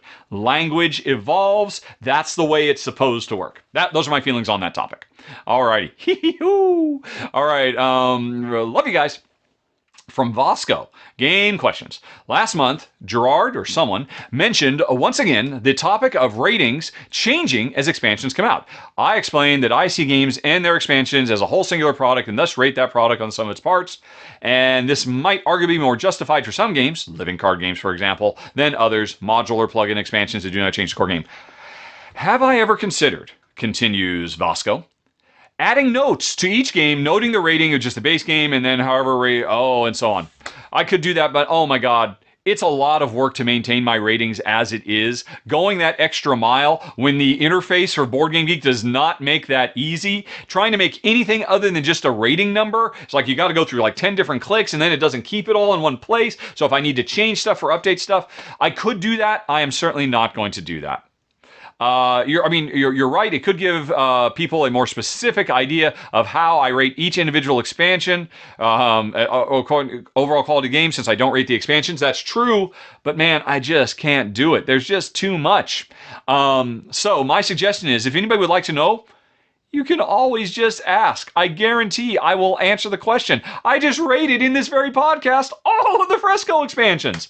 I will do that for you. Talk to me wherever you find me on YouTube or Twitter or Board Game Geek. I will tell you how I feel about each and every one. Because chances are, like, less than 1% of my audience wants that information. And it's just not a good return on my time investment to break all that down. It's much easier to just answer that 1 out of 100 people who would like to know. Right. Okay. Number 2, regarding storage. I've recently mentioned on the R&R show that I like storing my games vertically. Yes, I do. Since it gives a real sense of a game library. Vasco agrees. But do I ever have to deal with lid drift and with things falling out of place? Or do I put every component into baggies? I put all components into baggies. Let's just grab Merv right here. Let's take a looky-loo. Sorry for folks who are listening. Oh, wait. No. Right. No, Merv's not a good one. Let's get right behind it. Near and far. Near and far is a better one. Hey, let's look in this box. Cloth bag. Baggy. Bag with cards. Oh, some people will be very upset. A stack of cards with a rubber band around it. Another one, probably just because I didn't have any bags on hand. This is how I do everything. Everything gets baggies. It would make me so incredibly happy if the board game industry would abandon their obsession with inserts. Because I understand why inserts are needed to keep components from shifting during, and that's why so many games have those weird little well inserts where it's just, why is this piece of cardboard here? It's not to be a functional insert. It's to keep your stuff from getting damaged in international transit. I do not like inserts. I find them annoying. After a game is over and I'm tired mentally, I just want to, okay, quickly separate everything into piles and then just throw those piles into bags. When I begin playing a game, I have a lot more mental fortitude for separating things if I need to. So yeah, everything's in baggies, and it's just never a problem. You're right, there are some games that are super full, especially a game that has like 5 or 6 expansions that I've stuffed all in there. And in those cases, I just try to make sure that those are in shelves where there's a bunch of stuff, so they're held closed. I do have, what's it called? The Magic Tape. Oh, I can't think of the name of it. It's right here in my Marvel Champions box, actually. Is it? Yeah. What is this called? This is Hugo's Amazing Tape.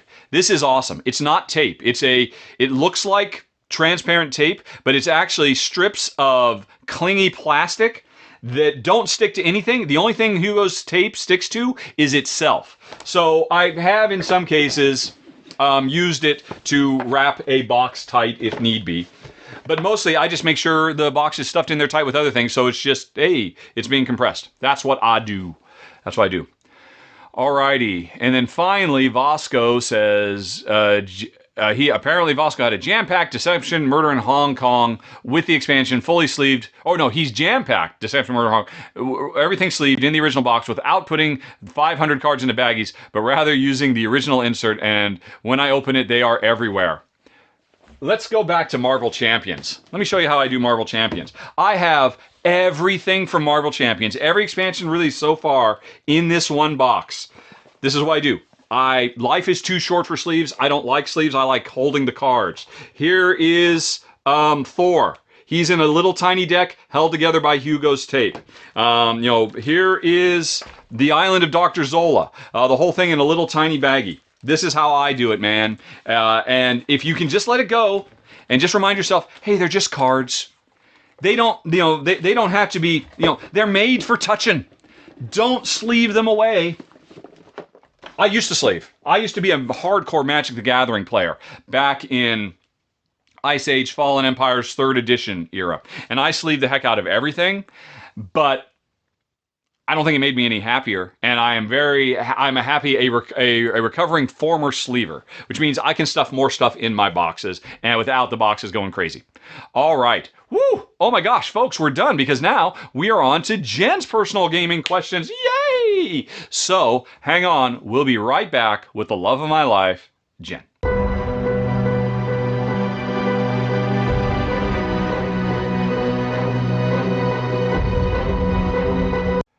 Hey everybody, welcome back. Jen is here. Hi, honey pie. Show him you're here. Sorry, it's not, what is that? 37-year-old Jen there in that picture, would you say? Or 37, 38-year-old Jen. It's a slightly more well-aged Jen. Hi, honey pie. Oh, there's the camera? Yeah, there you go. Yep, there you go. Okay. Shorter hair. Nothing else has changed, though. Nothing Absolutely. else. But perhaps I'm older and wiser. There you go. Yes, full of wisdom. And we are going to continue with some gaming stuff. A few people threw some stuff Jen's way.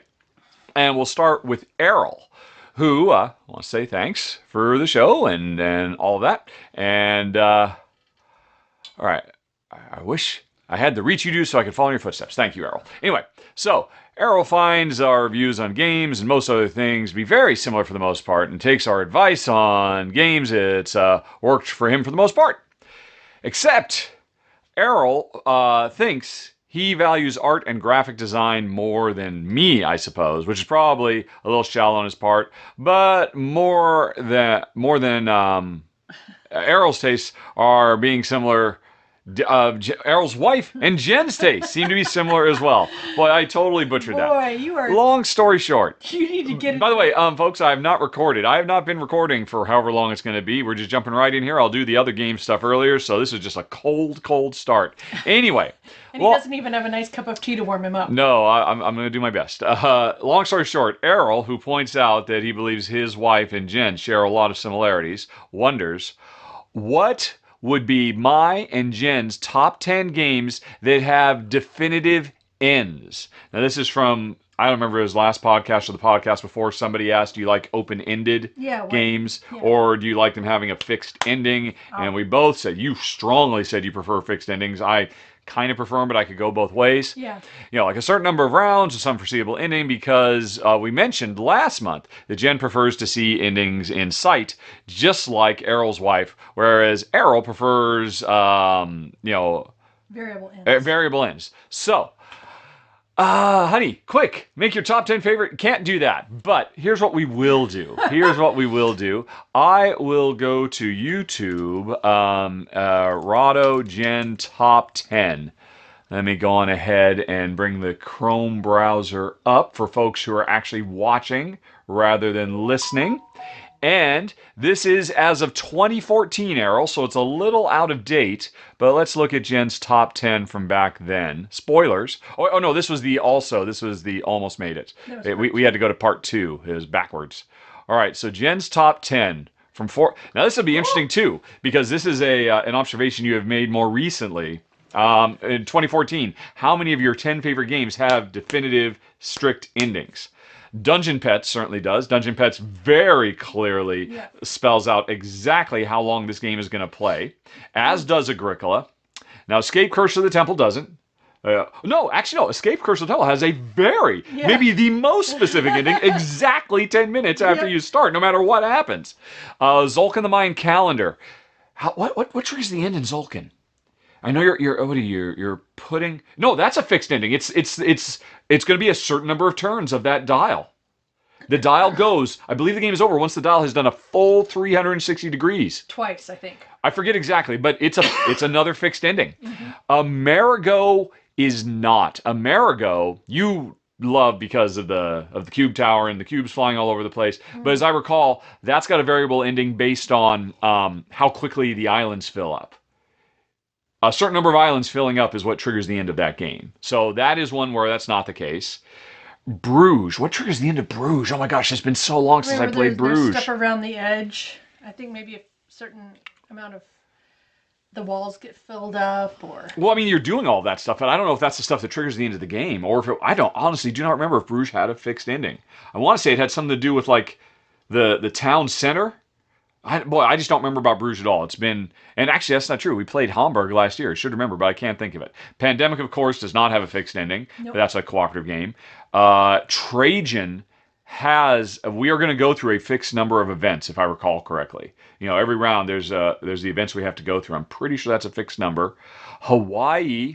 I think that has an ending once somebody has filled 2 rows, so that's a variable ending. And then Dominion, of course, is a variable ending as well. Yeah. So still, it looks like at least half of your top 10, and this was, over half a decade ago, you prefer fix. So right off the bat, Errol, Dungeon Pets, Agricola, Escape Curse of the Temple, Tzolk'in the Mayan Calendar, maybe Bruges, I honestly don't remember. I think Trajan. But okay, now let's go back and consider, because you actually did a top 24 and we did this, and people still... regularly ask for Jen to go back and do this again, but it's never going to happen, folks. Let's see. Oh boy, Total Confusion, Galaxy Trucker. Galaxy Trucker is no. That's even that's variable. Gates of Liang. Wow, it's interesting. I would say most of these are variable ending. As it happens, Glory to Romans in a million different ways. Cave is all about Cave. I think has a fixed amount of time. Fresco is definitely not a fixed amount of time. Yeah. Troyes? Oh no, Trajan. Oh, I was saying Trajan before. I was thinking of Troyes has those particular events. Does Trajan have a fixed event? Oh, man. Sorry. Errol, we are not at all prepared to answer this question. But there were a few. I think we gave you 5. Jen's top 5 from 7 years ago, give or take a little bit. But yeah, I mean, let's see. If I were to look at mine, and this is tricky. I should have done the research ahead of time. If I go to rank.rahdo.com and look at mine, Shadowrun Crossfire is not a fixed end. Gloomhaven is definitely not. Agricola is. Yeah. Agricola, yeah, we already talked about with Jen. Troyes. I think Troyes has a fixed number of events you have to go through. Burgundy. What triggers the end of Burgundy? Isn't it when somebody fills up their world? Oh, man. No. Burgundy has a very fixed round, too, because you set up those... there's timers. Yeah, so Castle of Burgundy is another very fixed ending one. Peloponnese has a fixed time frame as well.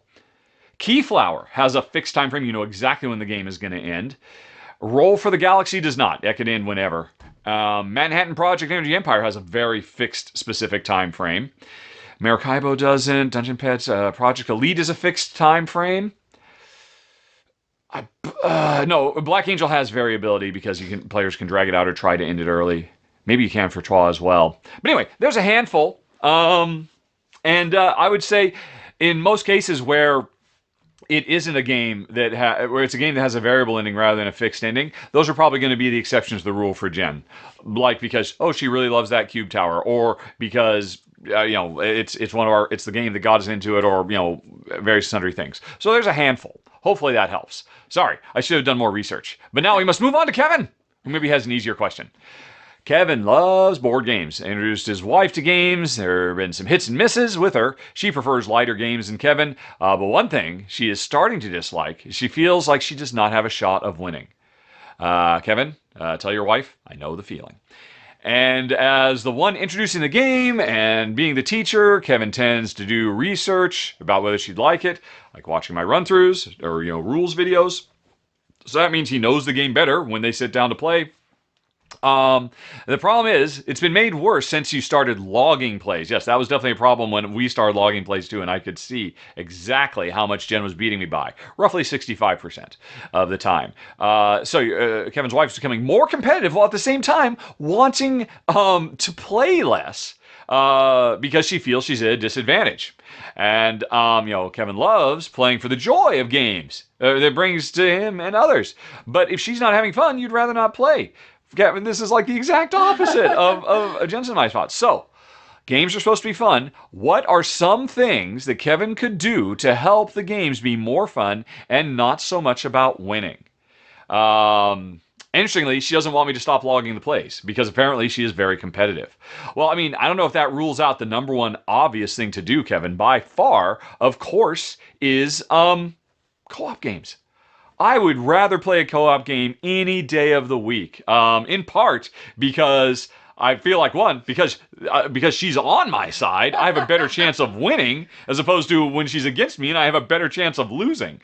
So if you could convince your wife that the joy and fun of gameplay, a lot of people are just like vehemently opposed to cooperative. It's not even a game, it's an activity. It's like, no, you're playing against the designer. The designer is making rules and he's just got, event cards or, procedures or whatever that represent what the designer's doing. Just imagine a cooperative game is like a sport. People don't say, hey, basketball's not a game because, hey, multiple people might be on the same team and win. You know what? You and your wife are on the same team and you can beat the designer. Get competitive against the designer. Get competitive against the system and the world. That's what I suggest. And if you cannot convince her of that, because she just refuses to accept it, even though cooperative games are very competitive in nature. You're on a team trying to beat another team. They're like a sport. If that doesn't work, what do you think, Honey Pie? Because I took the easy answer. Oh, well, my initial thought was just when somebody triggers the end of the game, don't total stuff up. Mm-hmm. Don't even. Well, that's very unsatisfying. Everybody wants to know how well they did. Everybody wants to know if they've done better. You're saying literally just walk away. Nobody even knows what their final score is. I don't know. That would certainly be a way to do it, but considering she doesn't want him to stop logging plays, I don't think she's going to be satisfied with that. What kind of... I don't know. We obviously, Kevin, we're at a disadvantage. We don't know your wife. I can intuit she must be a very competitive person because she wants to see those scores. And you're in a bit of a pickle, sir, because she wants... and obviously you don't want to start throwing games. Okay, here's the deal. Between you and me, Kevin, if she's not listening to this, I'm not saying you need to throw games, but here's the reality of it. Don't play to win. You say you just want to play to have fun.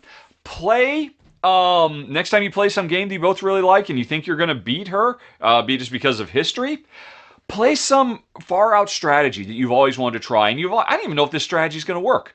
Play it to try it. You'll let her just do her best. And if you are going to win more often than not, and let her focus and strive, and you just try really, really hard to do the far out strategy and see if it'll work.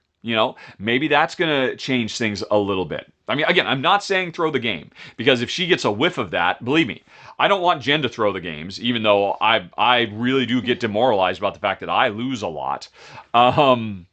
It's odd too, because the situation Jen and I find ourselves in, I mean, I'm very self-defeating, and I'm quick to point out the mistakes I made, and Jen's always quick to be very supportive and, oh honey, don't worry, you'll do better next time, you're actually doing better than you think. And I'm like, no, I'm not, stop it. And I always want her to say, yeah, boy, you really shouldn't have done that. That was a bad move. You see what you've done here? Well, how you've put yourself into this spiral. In the future, you should really avoid doing that. Because if Jen is winning consistently, she has identified things that I have failed to identify. And I'd rather she not keep that to herself, so that maybe I can do better in the future. Now, that's a tricky thing, though. Again, we don't know your wife. Maybe she'll find that to be super annoying. Again, my go-to answer is convince her that co-ops are awesome. Convince yourself if you need to, because co-ops are awesome. They just instantly solve this problem, and you do not have to sacrifice your competitive urge. If you feel like, oh, it's just going through the motions, then play all your co-ops on hard or super difficulty. And I guarantee you, that game will smash both of you into the dirt, and maybe that will get her competitive juices flowing. Maybe. I don't know. I was thinking more along the lines of what I started saying. Okay. Before I rudely interrupted you, I apologize. No, it's not a problem. I was trying to think, how could you do that? And I know there are logging programs. When we played with Steve and Betsy, they both log. Yes. Separately on their phones. So maybe you count up your stuff, and you log on your phone, and he counts up on, or, vice versa. You count up on your phone, she counts up on her phone, and that's fine. And you don't have to know who won. I guess that's a possibility. Of course, not all games do that. A lot of games you score as you go. I mean, for games where there is that, okay, let's get out the tallying thing. Everybody, how much did you do for this and this and this and this? You're right. Everybody could, she could just literally tally her own. And if you guys have a pact not to reveal your final scores to each other, she could be competing with herself. Yeah, or a lot of games say if you're at 50, you're good, or if you're at 70, you're at great, and if you're 90, certainly games have, a lot of times they have, like, if you're playing solo, here's like targets you should go for. But honestly, that is an interesting idea. Literally, if she'll go for it, just don't reveal your score, and she doesn't reveal her score, and she can just keep her own log, and she could be competing with herself. That's an interesting idea. Again, we don't know her, so I don't know. But hopefully some of that helps, Kevin, because we got to move on to Mario, who points out in episode 74, we mentioned how Jen needs a purpose in her gameplay. She needs a goal in the game. Jen likes to get stuff done. Right. You know what? Maybe that would have been what we should have made more clear, because I think maybe it was me who said this and I was a bit misleading. And it leads to Mario's question. How does Jen needing a purpose, needing a goal work in a Feld game, which are, by and large, point salad games? Trajan, Bonfire, Castle of Burgundy, Forum, Trajanum. They all go a bit everywhere with multiple little games on their own almost. How do you, Jen, refute this idea based on your favorite board game designer? So, I think maybe that opens up the fact, I don't remember what was said in episode 74. That's a lifetime ago. Of course, Mario just listened to it, so it's fresh in his mind a lifetime ago. It was probably as simple to say, yeah, you just need a goal. It's not as simple as that, though, I don't think. You need to, as often as not, in Feld games, it's you make a goal for yourself. Yeah, that's true. And sometimes it's based on what the original cards are, or whatever it is that the game is giving you a hint. Yes, yeah. Some sort of something. Yeah, based on what your character's special power is, based on your starting hand of cards, based on the starting hand of cards you drafted to get, based on the state of the board. State of the board. This is something that is definitely necessary for Jen. And that's not giving her a goal, but that's giving her a scenario that is unique to this time that we are playing. Yeah. And that she's like, okay, I can see, these are the toys I've got to play with. My goal is to get the most points possible. How am I going to work with that? So, every game has a goal of win. Just get the most points. But if a game says, yeah, win, get the most points, but then it says, here's a whole bunch of stuff, and every single thing is equally valid. Do whatever you want. Go, go, go! That's a sandbox game. Yeah. And that's something you will not respond well to. I don't like that. I like to have some inkling or clue. And oftentimes it is, there's more green things than purple things on the board, so I'm going to go for, collecting the green stuff. Yeah, whatever that is in whatever game it is. Yeah. So, I don't know. So I mean, yeah, it is a self. I mean, obviously there are some games that very specifically say, "Hey, look, you've got as part of setup, you've got 4 secret objective cards. Pick 2, and at the end of the game, you'll score one of them." And so you've got that, and that's a very, very clear directive, and that's great too. Yeah. But you don't necessarily need that. I mean, plenty of games you don't have that. Your only goal is get as many points as possible in 10 rounds or whatever it is. Yep. So it's more about the world has, and Feld games do this because people who feel that, I mean, it's weird. I mean, point salad is often thrown around as a pejorative for Feld games because it doesn't matter what you do because everything gets you points. Anybody who feels that way and plays that way, bring them to me because I will beat them every single time. Because there's no such thing. That is such a cursory, high-level glance at the reality. You have to look deeper. You have to see, oh, well, this connects with this and this. And if I can get those 3 things working in concert, I will ignore everything else in this game. The number of times I've heard people say that, oh, to win Agricola, you have to do well in everything. Bring those people to me. I will beat them every time, completely ignoring half of the game, not having any cattle or any sheep, because it's not about, oh, I have to make sure I have to tick all the boxes of the game. No, you look at those cards you have at the beginning of the game and you make a strategy that you play to. And to Mario's point, you give yourself a goal. You give yourself a checklist of this is what I'm going to try to accomplish this game. Yep. Agreed. All right. I am interested though. Would you other things being equal about the game, assuming the game does everything we just talked about, but would you rather play the game that also says hey, by the way, here's 3 cards, pick one, that's your secret goal? And that is much more like Mario saying, that's a goal. That is the game saying, do this exact thing. And you would prefer to have that. Yeah, I think so. But I'm gonna still look at the board and see which one of those 3 cards. Of course, yeah. So it's working in synchronicity. Mm-hmm. Yep. So yeah, it's in a case where it is, well, okay, then how about this? I think probably the better way to go. Hey, there's 3. And you got to pick one, and you'll make that choice based on the status of what you know at the time. What about, nope, everybody draw one random goal. Well, we have played some of those games recently, actually, randomly. Yeah. And then I think if you have one, there's no reason not to work towards that. But I'm asking, would you prefer that, or would you prefer not to have that? Because one could argue that kind of railroads you. I mean, what I'm trying to get to, can a game go too far for you? That like, oh, well, there's really nothing to think about here. This is what I have to do now. I have not experienced that. Okay. So, and maybe if we played games multiple times, I would have a stronger opinion on that. But we don't. Yep. And so oftentimes we're playing it once or twice or 3 times maybe. Mm-hmm. And so, yeah, it actually helps me get into the game more to have a direction to go in. Yep, to jumpstart the game. Yep. Okay. Mario then continues. Our next episode, 75, we spoke about not being shy or guilty with others about their love of the board game hobby. As people is it like a guilty pleasure? I think we had a question like that. Oh. Right. Mario agrees, but wanted to make another perspective on the subject. When sharing the hobby with new people, how best to choose a game? How can one realize, once they're already quite a bit into it, the games you're choosing won't be overwhelming for others? Mario deals with this question quite a bit every time he thinks about if somebody's going to ask him about a game. So Mario's already thinking, right, if they're into it, what game am I going to show them? The reality is this doesn't come up for us at all because we just play games together and we're both kind of sold on the idea. We don't need to have somebody to hold our hand. But if you were, if your sister said, the kids are one thing. The kids will play anything. Jen's niece and nephew, whatever you put down from it, because they're just up to play. But if your sister said, "Oh, they're go bad," you know what, Germ. That's what she calls you, and she calls her sister Bub, Becky and Jen, Germ and Bub. All right, this is your chance. Convince me I should be playing games like this. Pick a game. I would say, honey. With your encyclopedic knowledge, what do you think is the best game?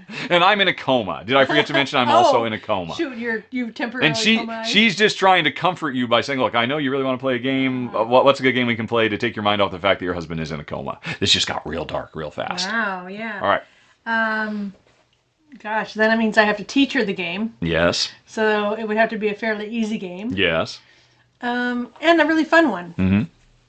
I don't know. I think when we've had people come over before, Mm-hmm. or like my parents or whatever, Mm-hmm. we've tried to find games that have a theme that they'll like, Yeah. that are not too complicated, and that are essentially open-handed, so that you can show them what Yes. you're doing with your hand and why you're making the decisions you're making. That last bit I think is crucially overlooked so often. There are so many great, wonderful games that people might think are gateway games, and they are not. Because Seven Wonders, trying to teach somebody how to play Seven Wonders with the 5,000 icons, and like, okay, I'm looking at my cards, I have to pick one. How am I supposed to pick? But I'm not supposed to show you my cards because that gives you an unfair advantage. I mean, that's so games where everybody can play open-handed, everybody just has it all out. That's hugely important. I mean, but Ticket to Ride, of course, doesn't do that. Ticket to Ride, everybody has a closed hand of cards. Yeah, but that's such an easy game. Mm-hmm. I think that's not Yep. a big deal. Jen's phone just beeped at her. She has lost interest in you and your question, Mario. No, I just answered the question. Yep. Yeah, I completely agree. And I mean, they're called gateways for a reason. And I'm sure you would like to just skip and jump right past them to get to the really fun stuff because you're a hardcore gamer, but you can't. You got to put in the time. Carcassonne is the king of the hill for a reason. Carcassonne has a couple funky little rules to teach, but for the most part, it's very easy to teach. Ticket to Ride is very easy to teach. Pandemic is moderately easy to teach. So it's just a question of, have those go-tos and pick the ones that you think will fit their personality the best, really. Okay, I think that was it. Yep, then we're on into personal questions. Oh, wow. So, folks, herein ends the game-related portion of the podcast, which means you might want to get off this train before we head into personal town. So, if this is where we bid farewell, then thanks very much for watching and or listening. Have a very nice day. Send those questions to questions@rahdo.com. Talk to you later. So long. Bye-bye. And otherwise, hang on, folks. We'll be right back with the personal cues.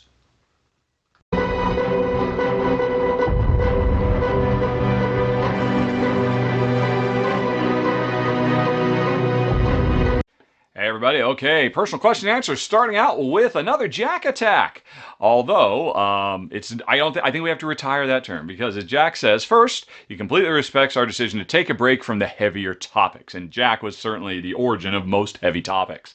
The podcast is actually Jack's favorite thing that I do. And as much as he loves games and loves learning about people, what was that? Oh, Jen's phone just rang. It wasn't important. Nope. Okay. Loves learning about people more, and this Q&A series is unique because of how open that we have always been. So, thank you, and thank you, Jack, for appreciating that because it has been hard, to be sure. But anyway, Jack's question: with the aim to inspire more questions on topics that we enjoy discussing, as opposed to like get all the agema talking about.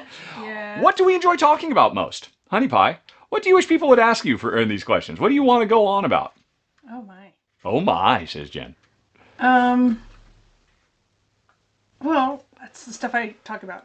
Glass, chickens, dogs, tea, eating well, exercising, flowers, crafting, making stuff, creative things. That's 10 things. Yep. And you don't want to hear no other questions beside that stuff. No, I mean, there's lots of stuff to talk about. Mm-hmm. Yep. It's less of a question of what do you want to talk about and more just what you want to take a break from talking about. Maybe. Yeah. Although we'll see how that goes in this very episode. I like pop culture stuff. I love talking about TV shows and movies and games. Really, when it boils right down to it. I guess I like talking about psychology and things that drive people. I very much enjoy digging into that, although I've never really made a study of it in any kind of professional way.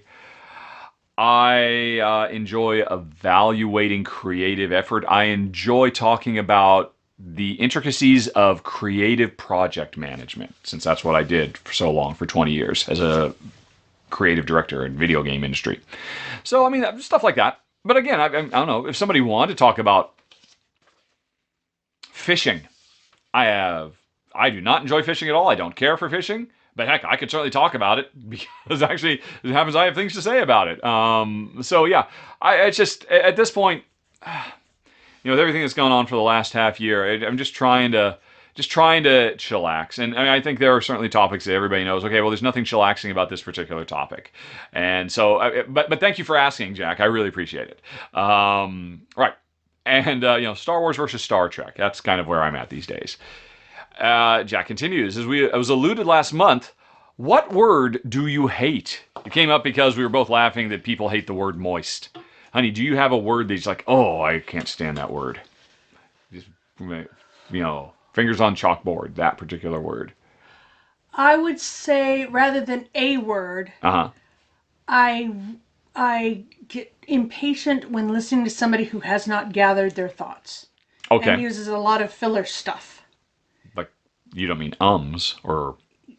Yes, or Therefore, whereas? They meander around whatever it is that they're trying to say for so long that I lose patience and attention. Mm-hmm. Okay. Do I do that? No, you reinstate things several times. Worried. There was a pregnant pause there. No, I was just... But you're going with me as I repeat myself too much. Yeah.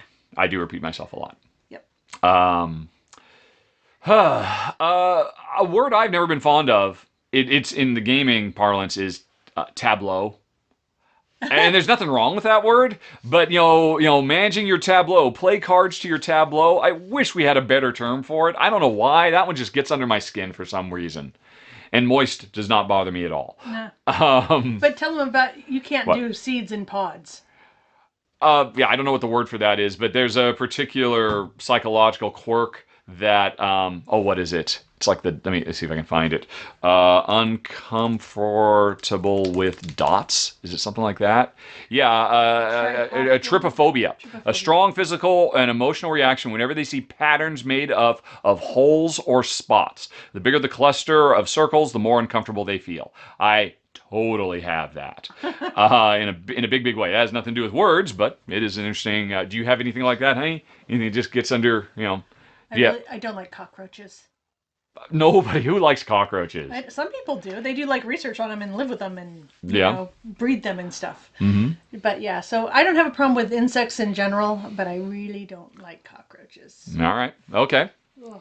Okay. Will wonders, can I tell the story of how I became a video game developer? Did I have formal training? How does that help when I review board games?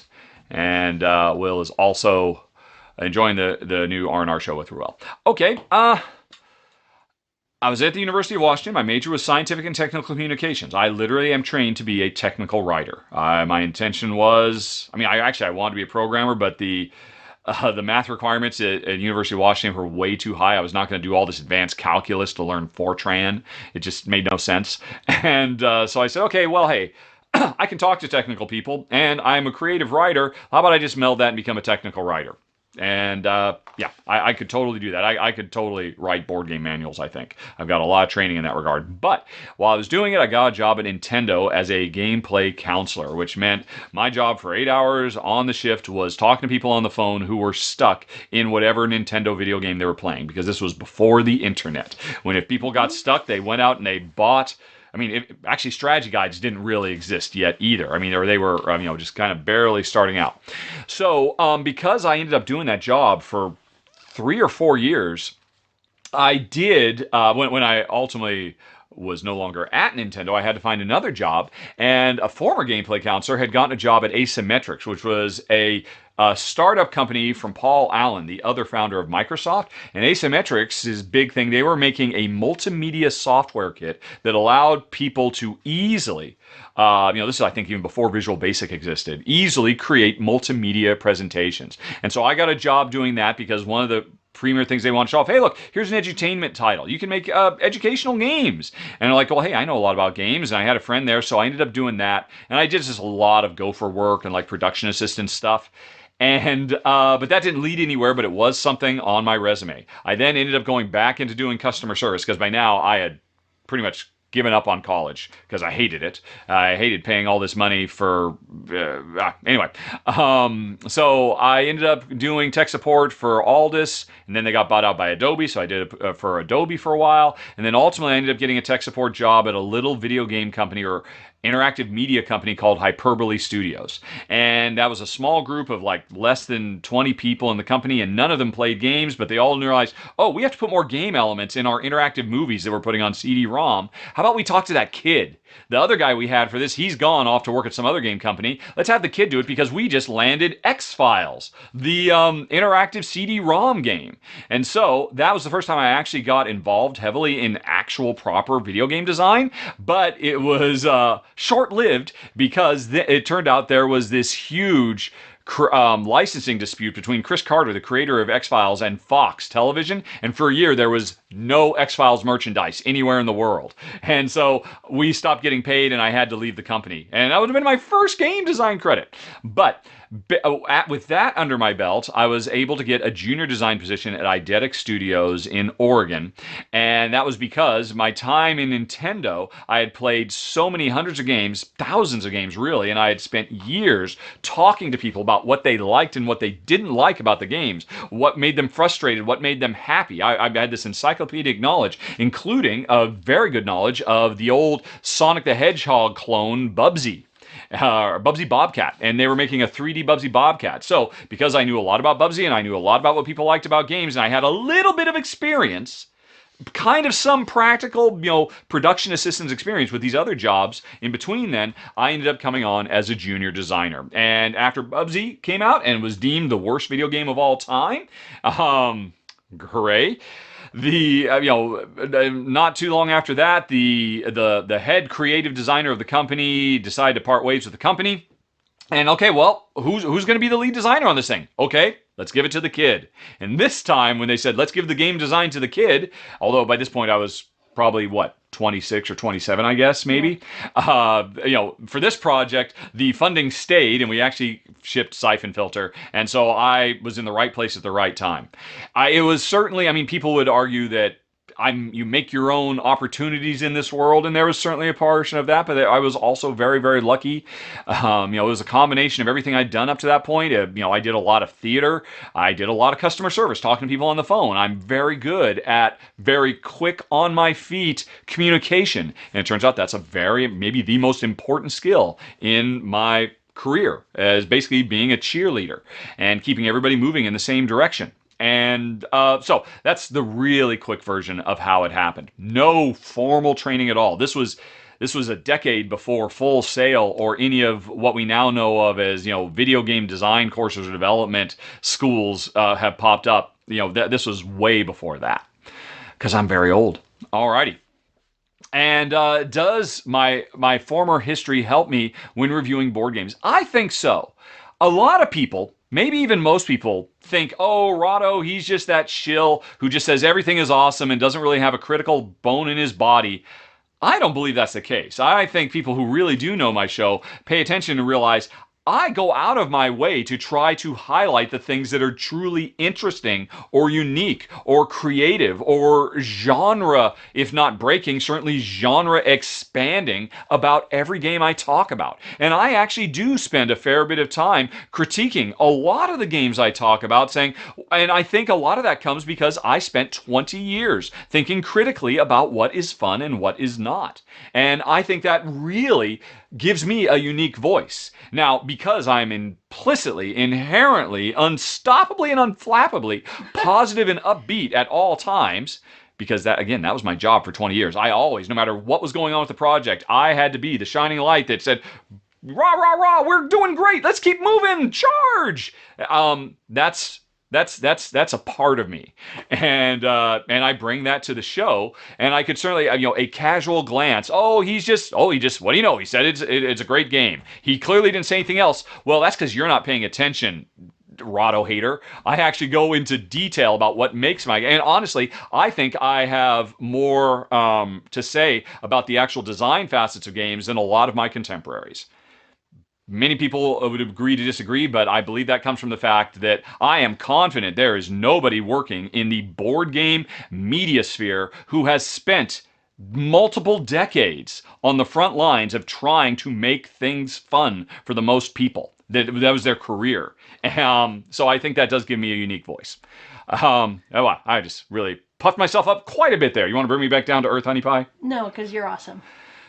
I do. I've got the second biggest cheerleader in the world cheering me on to be even a better cheerleader. Because you are doing good in the world, and I like what Thank you do. you. All right, Lance has a random question. Have we been to many concerts in our lives? Is this something we do regularly? And if so, have we been to any since tours have started up again?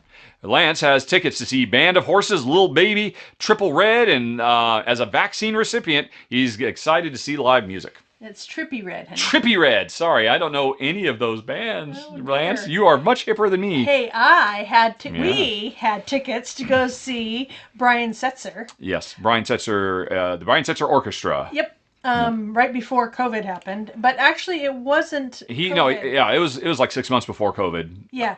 And he canceled because he had a throat problem or something like that. Yeah, something like that. So that was the last thing we had booked, and that would have been the first thing we had booked for 20 years. I have never been to, I think, what most people would consider a concert in my life. The most I've ever been is, oh, look, here's 100 people kind of standing around in a circle, and there's a small little group of people playing. That's about it. That's the extent of my concert going. I have never been to a stadium full of thousands of screaming fans. That is a completely foreign and alien concept to me. We did just go. There was the town we're in is doing some, music in the park, summer type stuff. Towns do that all the time. And we one of our neighbors was performing at one of them, and okay, let's go see that. Yeah. And they did great. But that was. And again, I mean, the audience couldn't have been more than 200 people at the absolute most. And it was just everybody and some dogs. And it was everybody just sitting in the grass, just kind of chilling and listening to covers of old 70s music. Yeah, it was nice. Yeah. So, but I mean, you used to go to concerts as a younger lady. I have been to Neil Diamond. Yep, you love Neil Diamond. Because I grew up with that. And I saw George Michael. George Michael, all right. And I think that's it. Really? Yeah. That was it? You didn't do any in your teenage years or anything like that? No. Because I think you did George Michael in college, right? Yeah. I'm pretty sure. So no, neither of us are big live music goers. I mean, I don't know. I mean, live music is nice, but I'm not particularly driven to it. I'm not really driven by music, in all honesty. I mean... You know what I enjoy is just listening to, like if somebody's playing a cello on a street corner kind of a thing. Sure. That sort of thing. I do enjoy that and sort of the happenstance of it and how it adds something wonderful and magical to my day. All right. So, yeah, Lance, we are not big concert goers, but I hope you enjoy yours. Yeah. And thank you. Trippie Redd. Thank you for getting vaccinated. Yes. And doing it responsibly. Okay, Errol says, since we've lived in many places other than America, we seem to be uniquely qualified to speculate on the following question. Are other countries as bad in regards to racism as America? And if not, why do you think America seems to be worse? Speaking systemically, not just the resurgence because of what's basically happened in America over the last 4 years. Right. I don't know that we are necessarily... I mean, we lived in England for many, many years. We lived in Malta for many, many years. Speaking systemically, I would say, the insidious thing about systemic racism is if you don't suffer from it, it's invisible to you. Yeah. We've gone through pretty much our entire lives blithely unaware of, everything that we have benefited from and everything that the people who are the victims of systemic racism have to suffer through. I mean, I've had many people of color who are coworkers of mine. I had no idea that their life was any different than mine, whether we were in America or England or Malta for that matter. And and they didn't make a big deal of it. It was just something they just had to deal with in their life that I didn't. And there was nothing in the world that went out of our way to make us aware. And, honestly, I would say neither are really aware until we got back. Neither are really aware of it on a really deep spiritual level until last year, until the events of 2020. Yeah. So we are not well suited, I think. No. One thing I will say when we lived in England, Yeah. and because of Brexit, Yeah. is something that triggered this memory, is that a lot of the people who voted to leave the European Union did so because they were concerned about them foreigners Those coming in. damn foreigners taking our gerbs. Yep. Yeah. That's true. That was you saw that a lot in England. And I think that might be a racism thing. Oh, yeah. Well, yeah, that's just a deep, big thing. But that is certainly something that politicians, stoke that racist animosity to basically stay in power because it's just easy politics 101 type stuff. Yeah. I can certainly say in Malta has certainly a higher percent, very high percentage of African refugees, and refugees from around all around that part of the world. And as I understand it, I never saw it personally, but I understand it.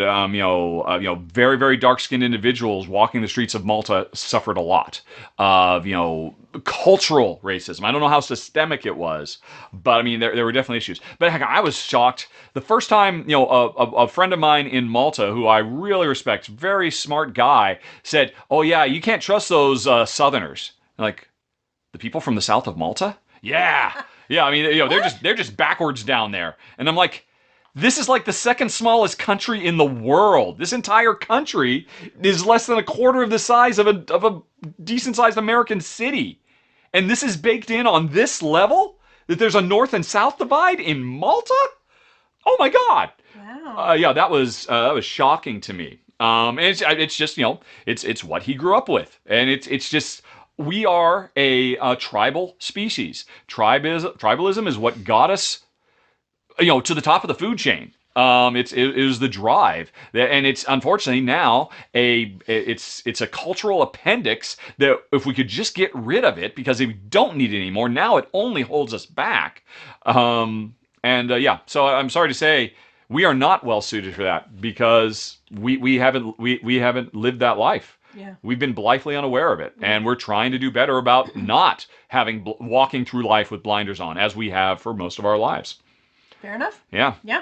Thanks for the question, Errol. Things got a little heavy. But I do appreciate, folks, that there weren't like really heavy stuff. Again, thank you, Jack, for taking it easy on us a little bit. All right. Anyway, we're moving on to Paul. Unless you had anything more to say about that, Honey Pie. No. Okay. Paul wonders if we're still looking for things to watch on TV and podcasts, because if so, he'd really like to recommend West Wing Weekly. West Wing Weekly. What is that? This is not the first time we've had this recommendation on the podcast. This is a podcast that does deep dives on all the issues that surround every episode of West Wing. Oh. And at some point, I think 2 years ago, somebody recommended this to us. Maybe it was you, Paul. And at the time, we said, wow, that sounds fantastic. We have done 3 full plays in our life of the entirety of the West Wing. I imagine at some point in the future, we will sit down and we will start a 4th play.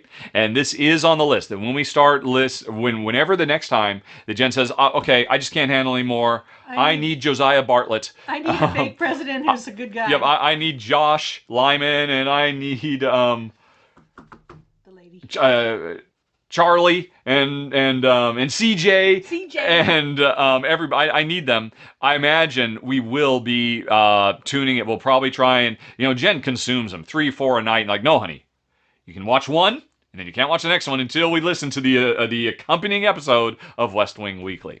Believe me, you are not the first person to mention it, Paul. It is on the list of things to do at some point. It's on a bucket list of sorts.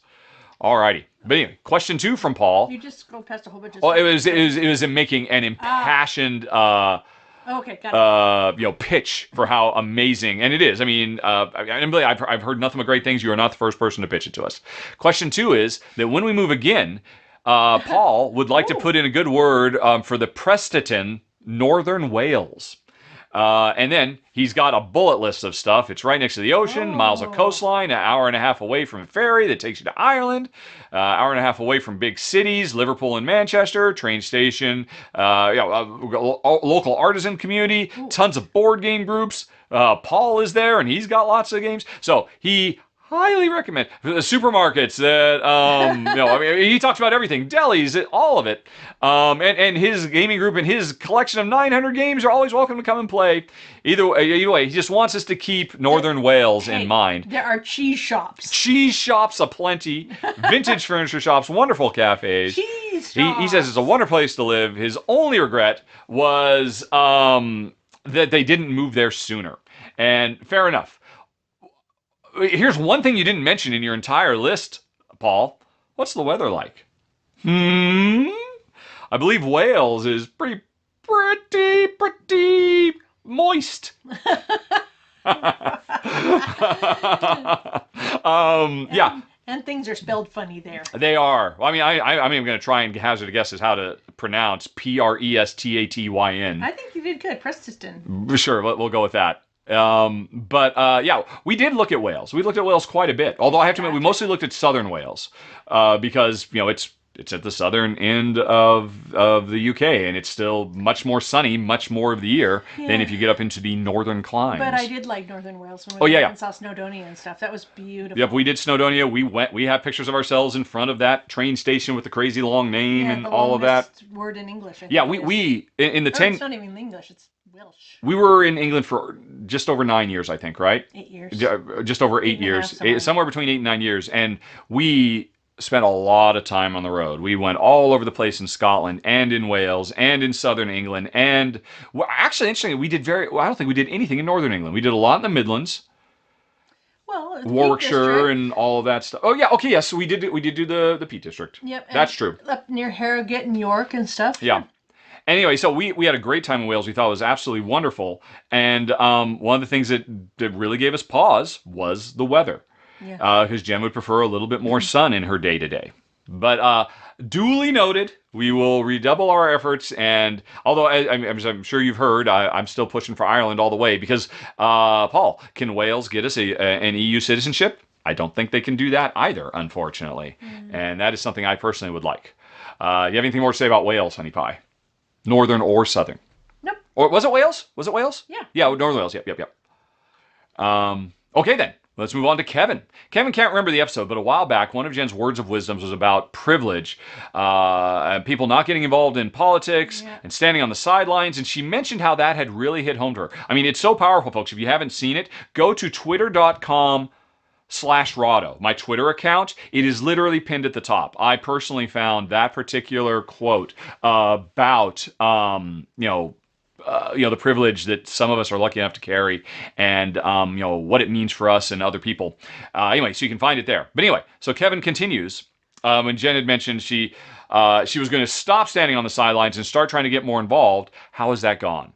Kevin, too, has looked for ways and found it overwhelming at times with so many different levels of involvement and opportunities. Gosh. So that's a big one. Yeah, that is a big one. I can certainly say the first thing Jen did is, for the first time in her life, and really this is the main thing you've done, she started paying attention to the news. We now get a daily New York Times, subscriber thing, with a deep dive on some topic, and then, casual things with links to other stuff, and you read that most every day. Yep. And I would say you're a much more miserable and happy person now as a result than you used to be 2 years ago. Wouldn't you agree? Unfortunately, I think I am a bit more angry. Yes. Yes. Which is unfortunate. But on the other hand, I feel things are so much better with Biden that I'm hoping that he is doing enough for enough people who have been underserved for so long that we can turn this tide and we can all become Americans and look out for each other again. That's my hope. As far as what I have personally done, like have I gone out and volunteered at soup kitchens or something like that? No, I haven't. I think we have certainly upped our donations to causes. And in fact, it was after Jen did that I said, okay, well, I'm going to, I was inspired by that, and I started actually using my channel. I mean, if you're watching this on YouTube, somewhere over on the right side or down below the video, there is a Donate Now button. And I'm happy we've raised several $1,000s for a wide variety of causes. So that was certainly something. And, and we are more generously donating to causes now than we ever have in the past. And I don't know, I mean, there are plenty of folks who are quick to say, but you don't have skin in the game. You're not actually out there on the streets. And like, no, but you know what? Our money does represent that. We've put in a lot of time and effort to get that money, and now we are putting that money towards causes. That's the point of money. We have traded our time and efforts and our life to get this money, and we are now giving this money away. So it's via the transitive property, kind of like we're out there marching in the streets, or at least we're supporting people who do. So that is certainly something that we are much more aggressive about than we ever have been before. If you'd asked us 5 years ago, yeah, we make some charitable donations at the end of the year, kind of a thing. And that's pretty much all we do. For years, Jen was all about heifer.org, or whatever. But now I've spent a lot of time on charity watchdogs to make sure I'm recommending good charities and stuff like that for people who might hit the donate button and all that. Anything more to add? I guess the thing that I found that is piquing a passionate interest with me in this is the homeless problem right now. Oh, yes. And part of that is probably just because every time I drive south, In Portland, Oregon, yeah. well, or even through Vancouver, but definitely once you get in across the river into Portland, there are people that are just living along the sides of the highways. Yeah. And it is so heartbreaking because clearly they would not be there if they had anywhere else to go. So, what is this? Gosh, September now. In the spring, I did a lot of research on community housing and some other options that are available to help people get off the street. And I don't know quite what happened. I sort of got derailed on that, but I was planning on doing an actual like glass package sponsorship thing, kind of like they do when you get on Kickstarter or something, where I pledge to do X, Y, and Z if you give me X money, and then I donate all that money to this community housing project for homeless people. And I think I can't remember exactly what happened, and I got derailed. There's several programs in this area and in Oregon, and there's a couple of them up in Seattle, and I think maybe I just got overwhelmed with which one to go with, and I haven't made a decision yet. And then time passes, and now it's September. Yep. So that's something I can start at the beginning of the year, which is a good time for starting new things and getting going. Kevin, you've just put a fire under her butt. So there you go. You've reignited. Reignited a fire Yeah. under her butt that she had put there I previously herself. just really feel like people need dignity, and living along a freeway is not it. Yeah. They need security, they need safety, they need running water and toilets and places to do your laundry. Yep. All the things we take for granted. Yep, absolutely. Another thing about privilege. Yep. Okay. Ben says, in the podcast, we've talked a lot about our various travels, and Ben wanted to ask about several places that we've not heard us mention. Ooh. If we've been, what were some of our favorite sites, activities, etc.? And if you haven't, do you hope to someday? Alaska. Oh, Alaska is a sore spot Oh, in dear. this house.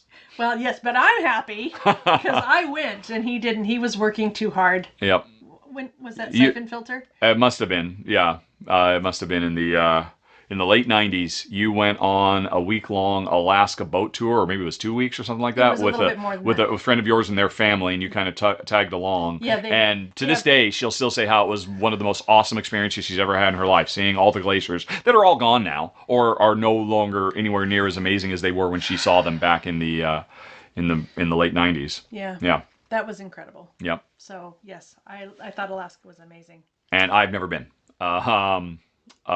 We were definitely on a spate of watching, Wilderness of Survive in Alaska reality shows for a while, though. But we seem to have stopped those as well. Costa Rica. Haven't been. We've not done anything. Well, we've been to south of. Cozumel. Yes, I was just going to say, south of central Mexico. That's it. Well, not even central Mexico. We've been to Cancun. Yeah, I mean, is that kind of central? Or is that more northern? It's definitely northern. Is it? Okay, yeah. Yeah, that's about as far south as we have gone, south of the border, is Cancun and Cozumel. Period. Well, we did go on that home theater cruise thing. But that wasn't. time? Yeah, but that was the Caribbean. Caribbean. Yes, yeah. So we've been to several places in the Caribbean, but yeah, we've not seen anything about Central or we Long only way up. yeah. Oh yeah, we've watched TV shows. Yeah. So yeah, Costa Rica and really anything down there is kind of Belize. Nope. And it's something we never talked about. Iceland. I always get Iceland and Greenland mixed up. Which one is which? Greenland is the gigantic one. Yeah. Right? They were trying, that's the false advertising. They were trying to get people to go to Greenland and ignore Iceland. Yeah. Yep. So we haven't been yet. It's beautiful. I'm sure we'd find it absolutely gobsmacking. Yep. But we just haven't been yet. Norway, we've not done anything in Scandinavia other than we did spend like a long weekend in Denmark. Yep. And that was it. And so, yeah, we have not seen, Norway or Sweden. We have not traveled any fjords. I want to do sadly. one of those cruises up the fjords to see the Alaska or the Northern Lights. Yeah. Yeah. Northern Spain and the Basque Country. We have been to Madrid. Isn't that south though? I believe Madrid is south. Pull up a map. I'll pull up a map. I'm going to pull up Bing Maps this time because last time I pulled up Google Maps and it showed everybody watching exactly where we live. And so I'm going to go to Bing Maps instead. And then for people who are watching, and don't go back and look because I had to blur it all out, which was a pain. So here we are at Bing Maps instead. It shows where we used to live. Microsoft thinks we still live in Malta. But I'm sorry. What were, oh, Okay, we were looking at España. Spain. Yeah. So we have been. Come on. Come on. Oh, Bing. Bing Maps, you are failing. There we Jeez. go. Okay. Okay, so Oh no, we've Madrid, been, smack dab in the middle. Yes. So yeah, we've been to we've Madrid. been to We've Barcelona. been to Barcelona. I Yeah. love Barcelona. We've been down to Seville. We spent what didn't we? We had one of those timeshare thingies from my parents' timeshare where around Malaga. Yeah, I think so. So we spent sort of a week down there along the southern coast. Mm-hmm. Um, but that is we haven't been anywhere. Yeah, that's what he's talking about. Yeah, that's all. And if if we hadn't come back to America, it may very well be that by now we would have toured northern Spain. But that is definitely the long term goal. Get a camper van, tour all of Europe. All the highways and byways. But unless we're European citizens, we can't Yeah, stay which is more why we than got to go back 3 to months. we got to go do our time in Ireland. Ireland. Thank you, not Northern Ireland. Yeah. Croatia.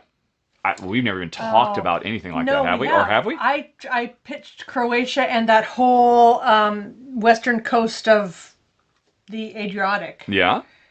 I guess it's the eastern coast of the Adriatic. Really? To Dad and Nance. Oh, really? Yeah, that would have been really nice. Yeah, one of the big things we did when we were still living in Europe, Jen's parents, who are retired teachers, once a year they would come over, and this was for almost all the time we were in England and then in Malta, and we do some kind of trip with them. Yeah. Every year we would go someplace new. The biggest one was, basically going down to Africa. Yeah, that was amazing. Well, and also into Marrakesh, Northern Africa and Southern Africa with them. But yeah, so what happened with that? They just weren't interested, or we I just think did something else that we year? did something else. Yeah.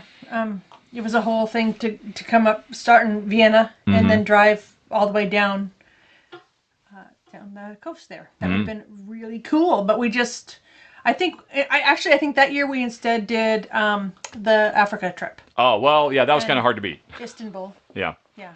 Oh, yeah, okay, yeah, yeah. Yep. Montenegro, same thing, which Jen was just talking about. Yep. Turkey, we've never talked about Turkey, have we? Well. I mean, we've been to what's Cyprus? We've been to Cyprus, but Sure. that's not really And we've Turkey. been to Istanbul, which Yeah. is Turkey. Yeah, kind of, sort of. I But want to go to the what are those ponds called? Where they Cappadocia okay. in Turkey. I would really like to do that. It's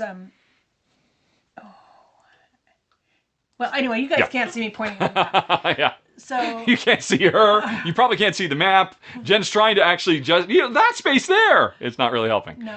But we did enjoy Istanbul very much, and we spent a week in Cyprus again Yeah, on that's one it. of those things where my parents had one of those timeshares, and you could exchange it to Yeah. other places. Yeah, I mean, yeah, it was. We did New Year's in Cyprus. It was very cool. It was That lovely. was very nice. Yeah. And yeah, so I'm sorry to say, I mean, as much traveling as we've done, more so than probably most Gosh, people in the world, there's there is so still much. so much to see, Yeah. so much to do, and we want to do it all. And we'll see what happens in the future.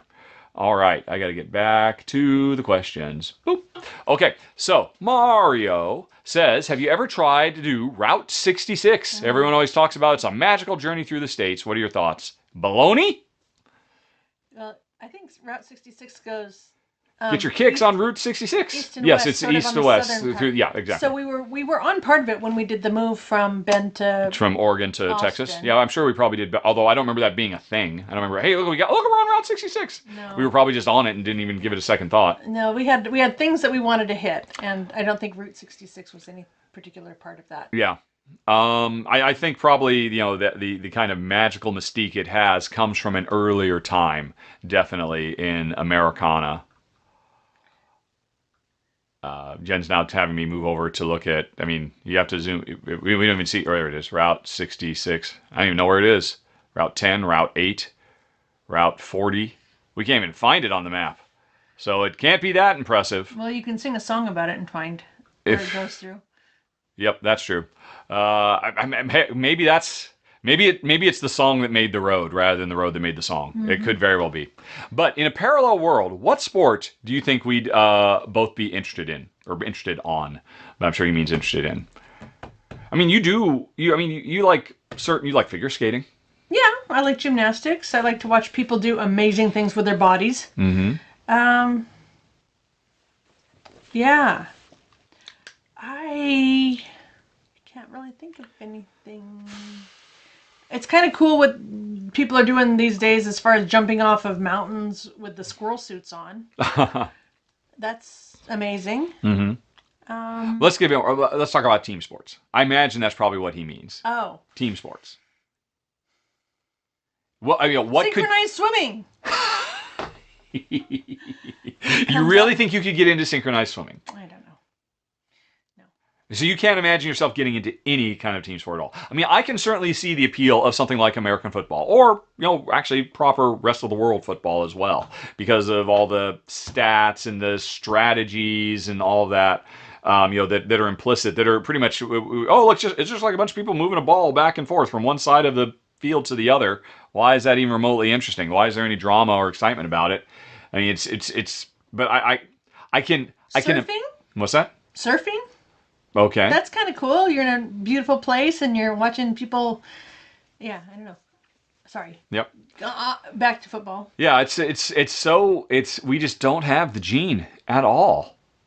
I mean, but again, as I've mentioned, when the question of sports has come up on this podcast before, the thing I always point out is that we both really, really, really get hugely emotionally invested in Survivor challenges on the TV show Survivor. We're almost done with the latest season of Australian Survivor that we've been watching over the last few weeks.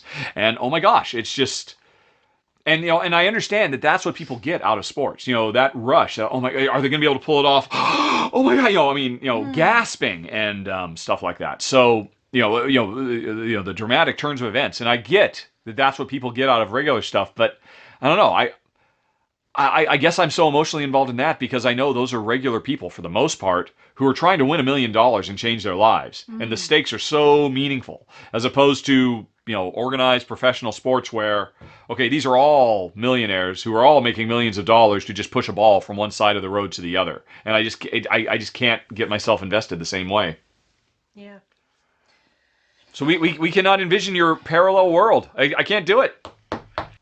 And so I guess we will just move on to Jelly, who starts off by saying, if some of these are too personal, feel free to ignore them. And to which we say, Jelly, have you seen this podcast or heard this podcast before? Bring it. All right. So, have you, Richard, ever been in love with someone else other than Jen? Before or during your relationship with Jen? Oh. Has Jen ever been in love with someone else other than you before or during your relationship? Goodness. Hey, breaking news. Jen is the first girl I ever dated. So, no. There you go. Jen is my first and true and only love of my life. Jen cannot say the same, however. Well, I think I can say that you are the true love of my life. Thank you. That is absolutely That's good to hear. True. But I did certainly date before I met you. Mm-hmm. So, but love. I mean, love. Love. Ooh, love. How can we say what it Are you really saying is? you never told Bob you loved him in high school? Yes, of course I did. Yeah, oh my God! Yeah. She still loves Bob. She carries a torch for Bob. Bob, of all people, Bob. It was Bobby. Really? I've never heard you call him Bobby. It was just Bob. I always heard Bob. Well, anyway, doesn't anyway. matter. So there you go. That was before, obviously. All right. Not during. Okay. Yes. Right. Next up, have you, Jen and Richard, ever been physically attracted to someone else during your relationship with each other? Sure. I mean, Of course. there's attractive people all around the world that, pop culture inundates us. In fact, when Friends was on, we had our list of Oh, sure. 10. I think. Jelly, I don't know how old you are, but in the 90s, there was a thing called Everybody Gets Their List. And it was because of an episode of Friends where I forget who I introduced the idea, probably Ross or somebody. Probably Ross. Probably Ross, because you could say, oh, this one, these 3 celebrities, they're on your list, which is to say, you get a free pass to have sex with them if somehow that should ever come to pass, Yep. that they would want to have sex with you and you ran into them in real life, and it would not affect your ongoing relationship because they're, quote, on the list. Yep. And yeah, so that was a pop culture phenomenon. I mean, anything the Friends did was a pop culture phenomenon. So, of course, Jen and I compared lists at that point. As I recall, on my list at that point, I remember Cindy Crawford was on my list. I do not remember who else. Probably Lucy Lawless. Probably. Jen remembers my list better than I do, apparently. I don't know. I'm trying to remember. Do you remember who was on your list? Keanu Reeves. Of Keanu course. Reeves. In the at that point, I mean, Bill and Speed. Ted was on your list. No, Speed. But Speed came after the list, didn't it? All right, I'm gonna have to look this up. When was the list introduced in Friends? I'm doing a quick Google search. Alrighty, that was 1994. Or no, that can't be. No, that's just the first episode of Friends. All right. The one with the list There you is the go. name of the episode. It's the 8th episode of the second season. So that must have been 1995. When was Speed? IMDb Speed. Was 1994. Okay, you said go. Yeah.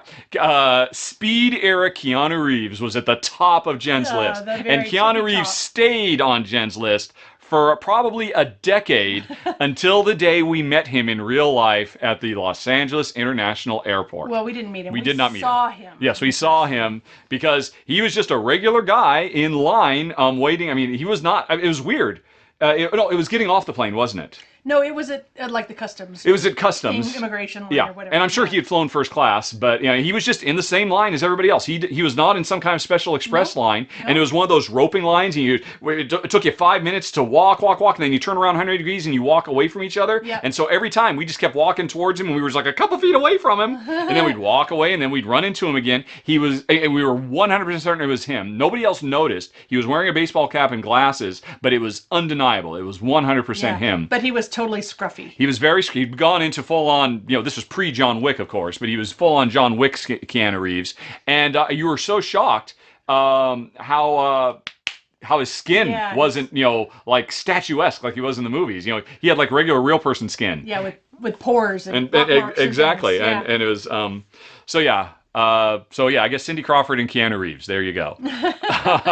All right. Which pretty much tell you what our ages are, I guess. Alrighty, if you would go to the grocery store and see an amazing looking girl, would you look for a split second longer at that girl? I guess if she's amazing. I assume you would as well. Probably. Yeah, I mean, I think that's just human nature. Beauty is beauty. Yeah. Do you have a lot of friends that you see occasionally? Okay, so we're out of I guess those have been the tough questions. Okay.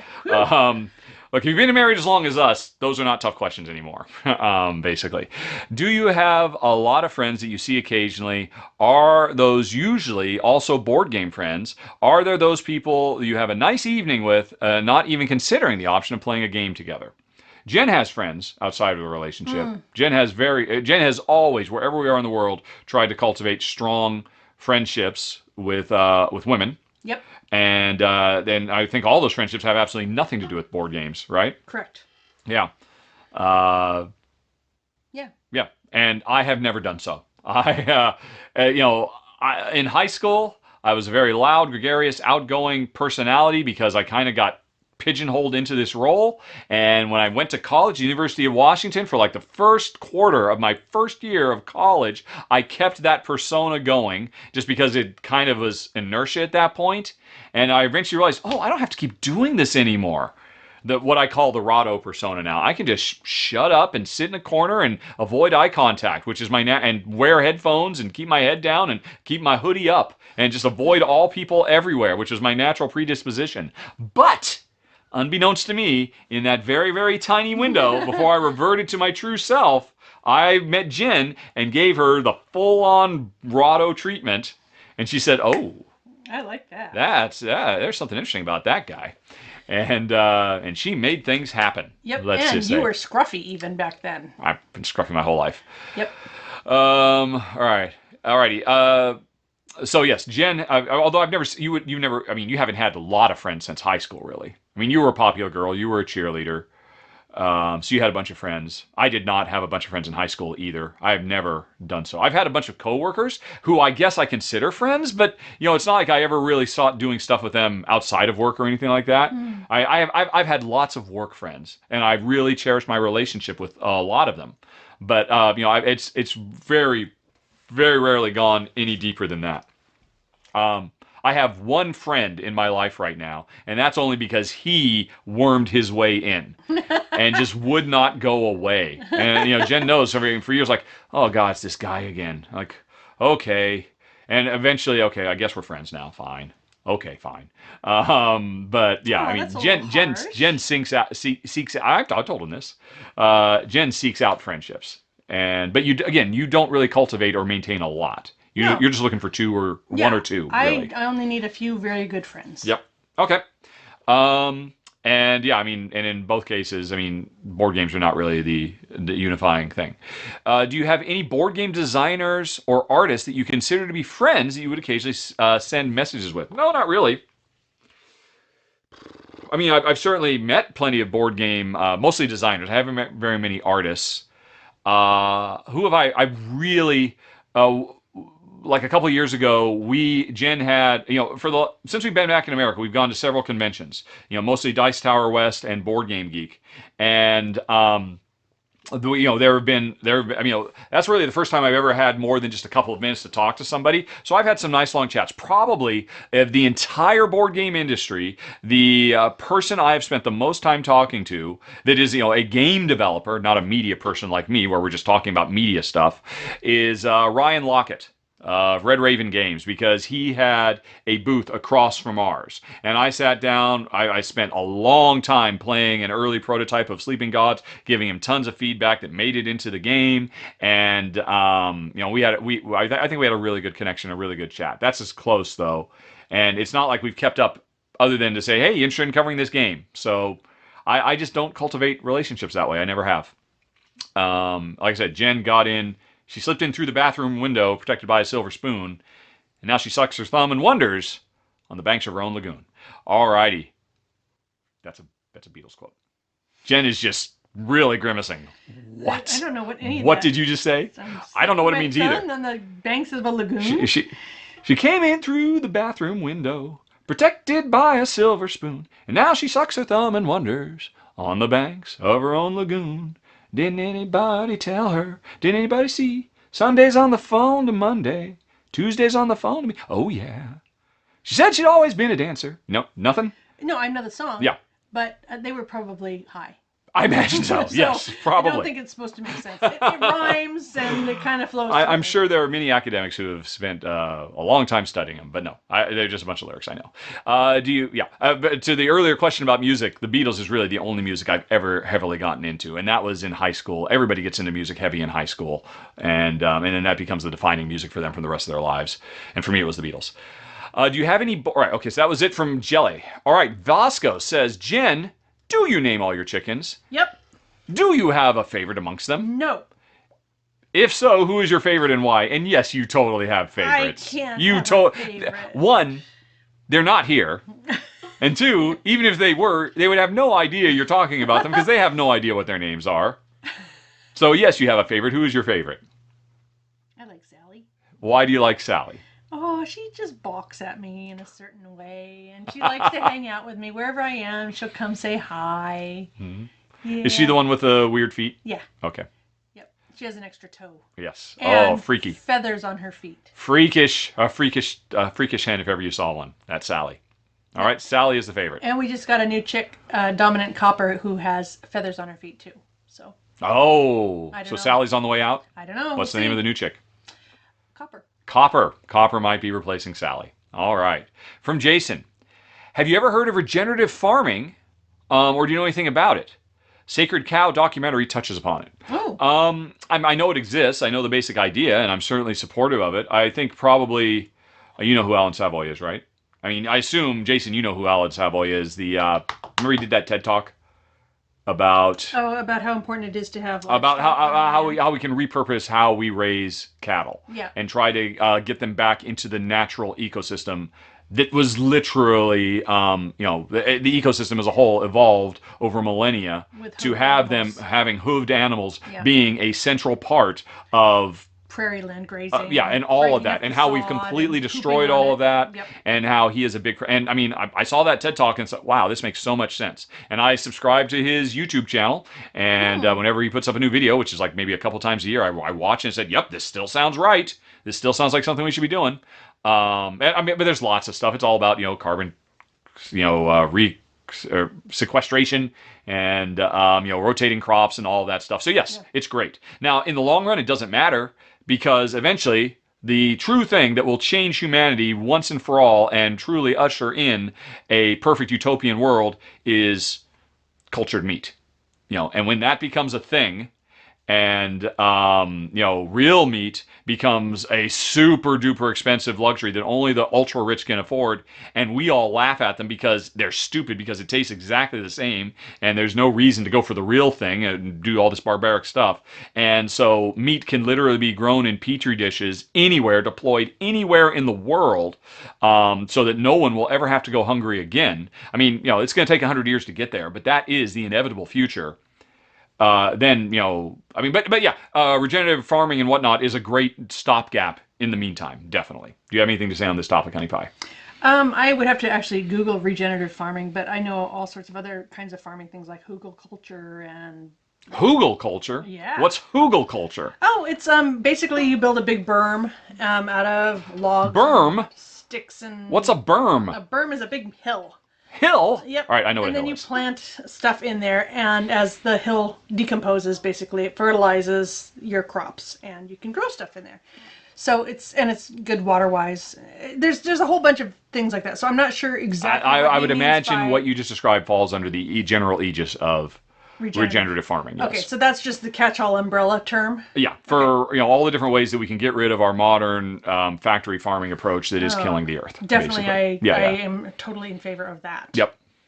So I think that was it. And so now, even though Henrik does not ask anymore, the last thing Henrik asked was, yes. Could you please keep doing the Jen Words of Wisdom? Jen has an actual physical book in front of her, the Comfort Book by Matt Haig, and Jen has marked a page. Normally, she's just got Instagram or Pinterest posts, stuff that she saw that she really likes and she just saves for later.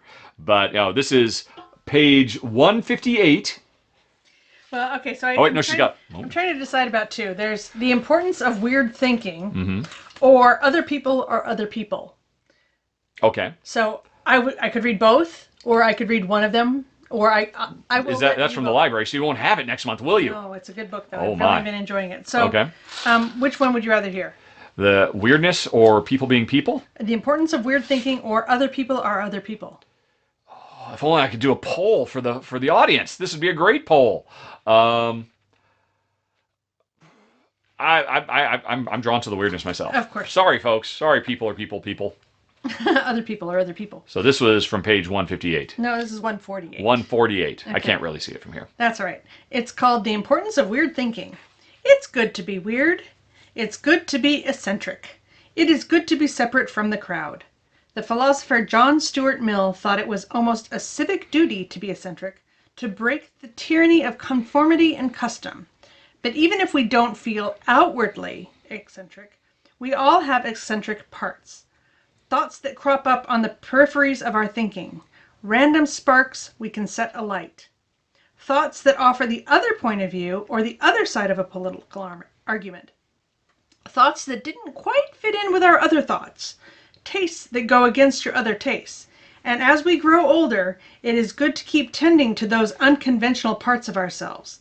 The thoughts that buck the trend. Because those are the parts that will keep us new and capable of surprise. They will stop us becoming a cover version of ourselves. They will help us become new songs. Wow. Okay. That's pretty good. Was the other one that long as well? Yeah. Okay. Well, folks, maybe you'll hear about the people next month. Jen might just snap a picture with her phone so she can go back to reading them off her phone like she normally does. Yeah, the problem is, for the last few, I've been putting them on the screen because they were from Pinterest and whatnot. But the importance of weird thinking, there you go, from the book, The Comfort Book, from author Matt Haig, New York Times bestselling author of The Midnight Library. Jamila Jamil says, I can't describe how much this work means to me, the king of empathy. So Jen apparently strongly recommends The Comfort Book. I like it. I've been enjoying it. Is that the whole book? It's just like, looks like, each one is a page with an random, deep thoughts by Jack Handey, but serious instead of silly. Yep. Cool. All right, folks. That was it. We are done. Oh, wait, no, we're not done. We're done, but as always, send more questions at questions@raw.com. But if you'd like to get out now, you can before we look at dog pictures. Dog pictures. That's Right, the 'cause proper way to end this. We have now decided to move this to the end so people don't have to hear it. Although, sadly, Honey Pie, there was only one entry with dog pictures. Well, that's so the winner then. Let's jump to them. That's my favorite. There you go. Your favorite are Charlie and Sky snoozing. I love a schnoz shot. Yep, a snot shot and a beagle ball, or not a beagle ball, a Labrador. Labra ball, and a wonderful snot shot. Labradorable. Labradorable. All right. Oh, that's lovely. Yep.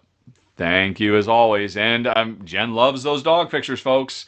So questions to questions@raw.com include dog pictures. They would only appear here at the end, so other people don't have to listen to Jen going, "Oh, look so cute. Yep. I want to boop the nose." Boop. Boop. And now, folks, we can say thanks for watching. Talk to you later. So long. Bye. Bye.